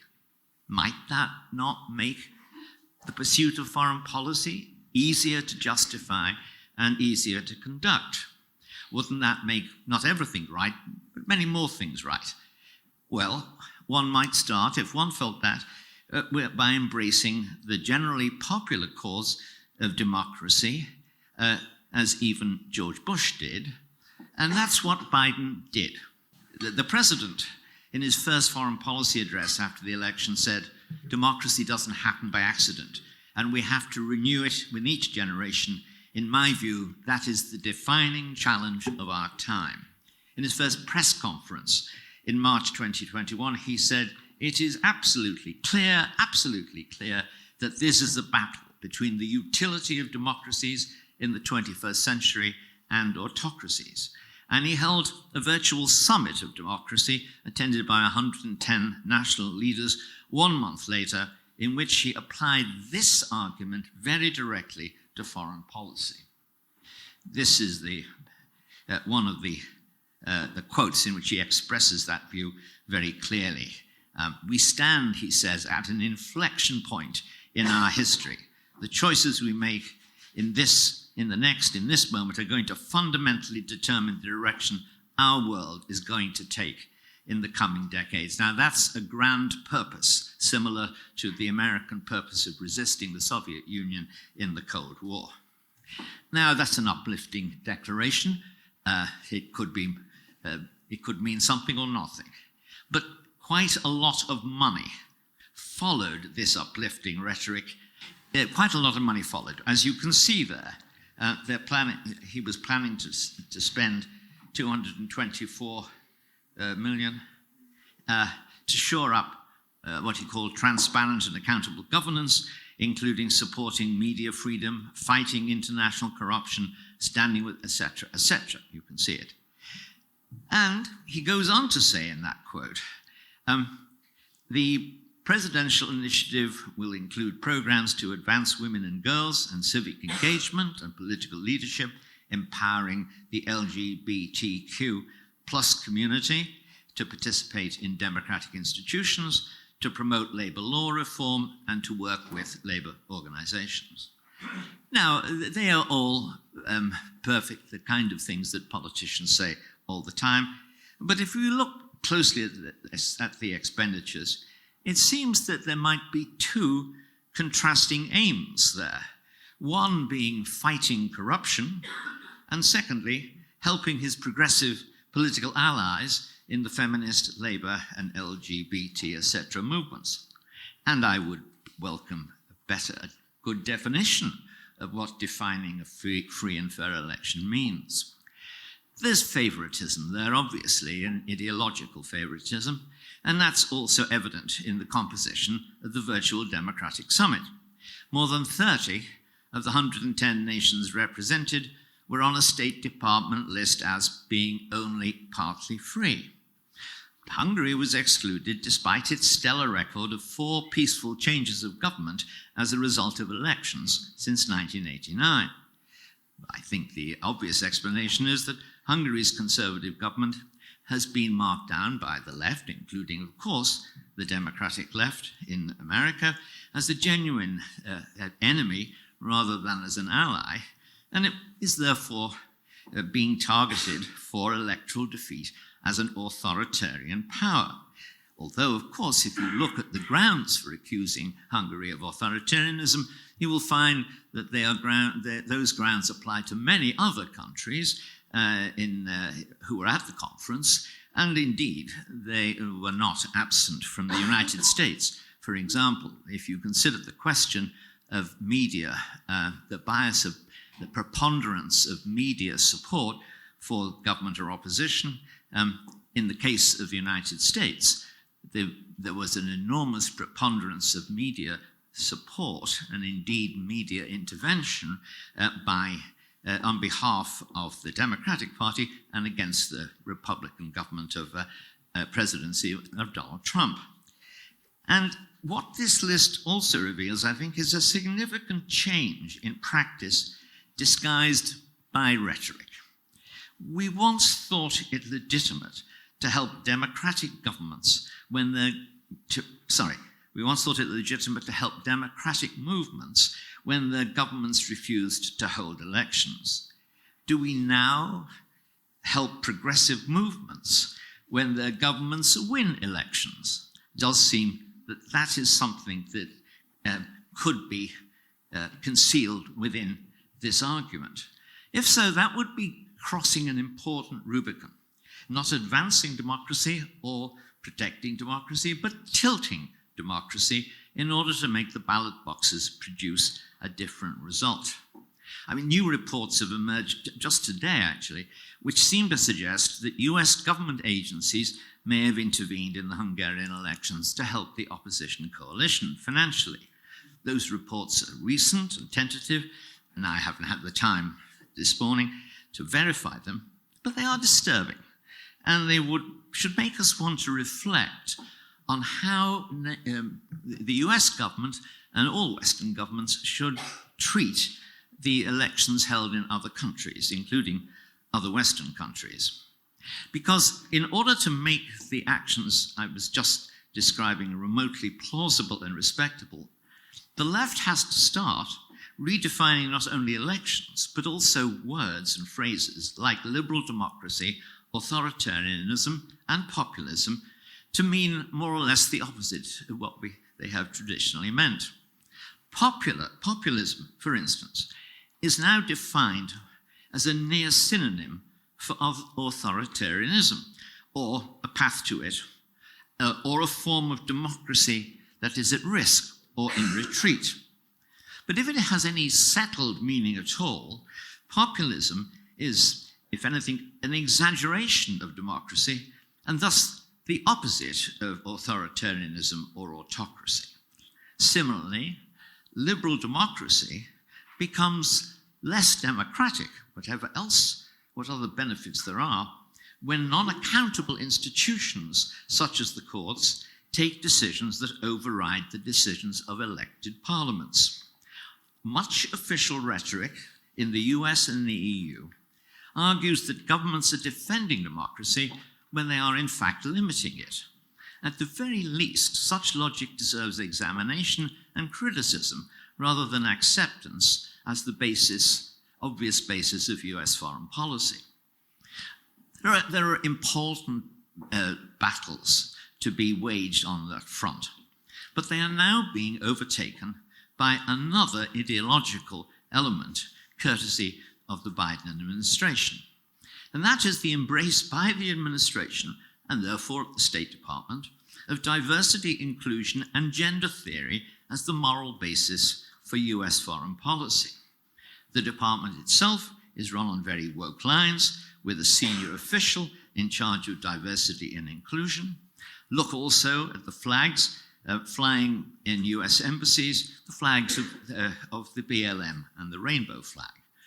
And more important, much more important, the administration announced its intention in a letter to ambassadors that they should feel it their duty to press their allies to accept definitions of human rights that reflect the values of the woke movement.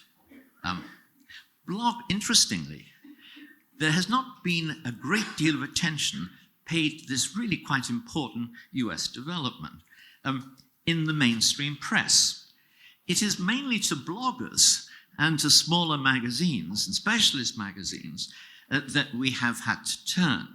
In particular, I'm relying in what I say here in part on a remarkable series of articles by the blogger N.S. Lyons, in particular his blog entitled Intersectional Imperialism and the Woke Cold War.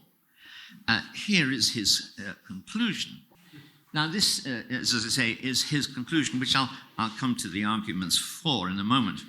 But the Secretary of State urged diplomats to actively seek ways to exert effective pressure on those countries to uphold democratic reforms and respect human rights, and vowed that standing up for democracy and human rights everywhere is not in tension with America's national interests, nor with our national security. And this must apply even to America's allies and partners, declaring that there is no relationship or situation where we will stop raising human rights concerns. Now, I think probably everyone in this room would have a lot of sympathy with that statement. But it all rather depends on what your definition of democracy and human rights means. In this context, therefore, we should look at a decision in the last year by the United States, with a lot of support from its allies, to sponsor a report at the UN Human Rights Council, welcoming the report produced by Mr. Madrigal-Borloz entitled The Law of Inclusion, which is the statement of intent which he and the sponsors believe to be necessary. The law, I'll let you read that for a moment. I'll just highlight a few things.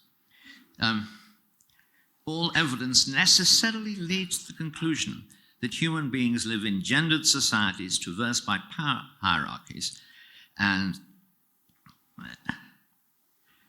an intersectional approach leads to a recognition of how race is gendered and gender is raced, as well as many other factors which affect how one is allocated rights. Plus, as a bonus, gender theory is also relevant as a tool to address, analyze, and transform systems of violent masculinity. Well, again, it sounds like the kind of woke rhetoric we get all the time from political theorists. But then we turn to the practical conclusions to which it leads and which the report recommends. Look at this. This is a legal recognition of gender identity.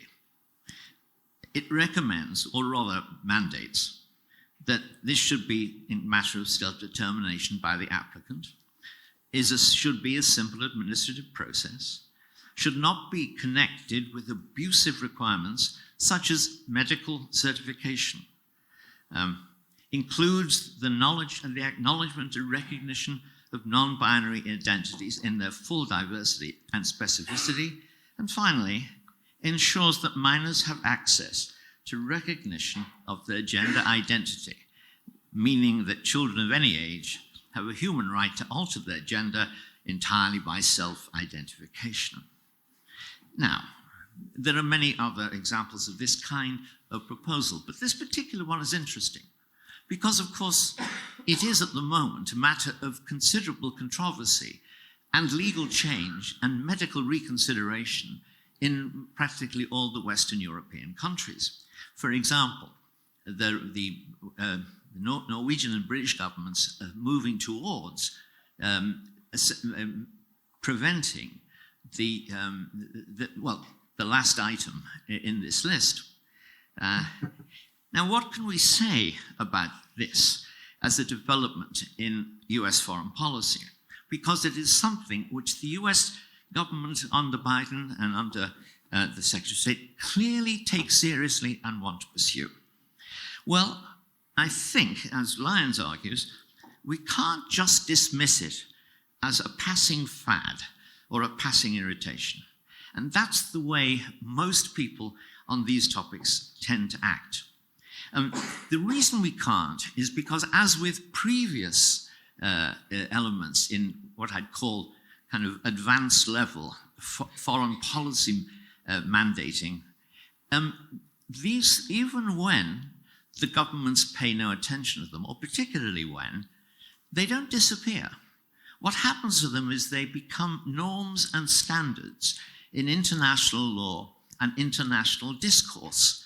They become the decisions, the standards on which courts in domestic countries then subsequently make decisions or make it impossible for governments to change their policy in ways that their peoples want.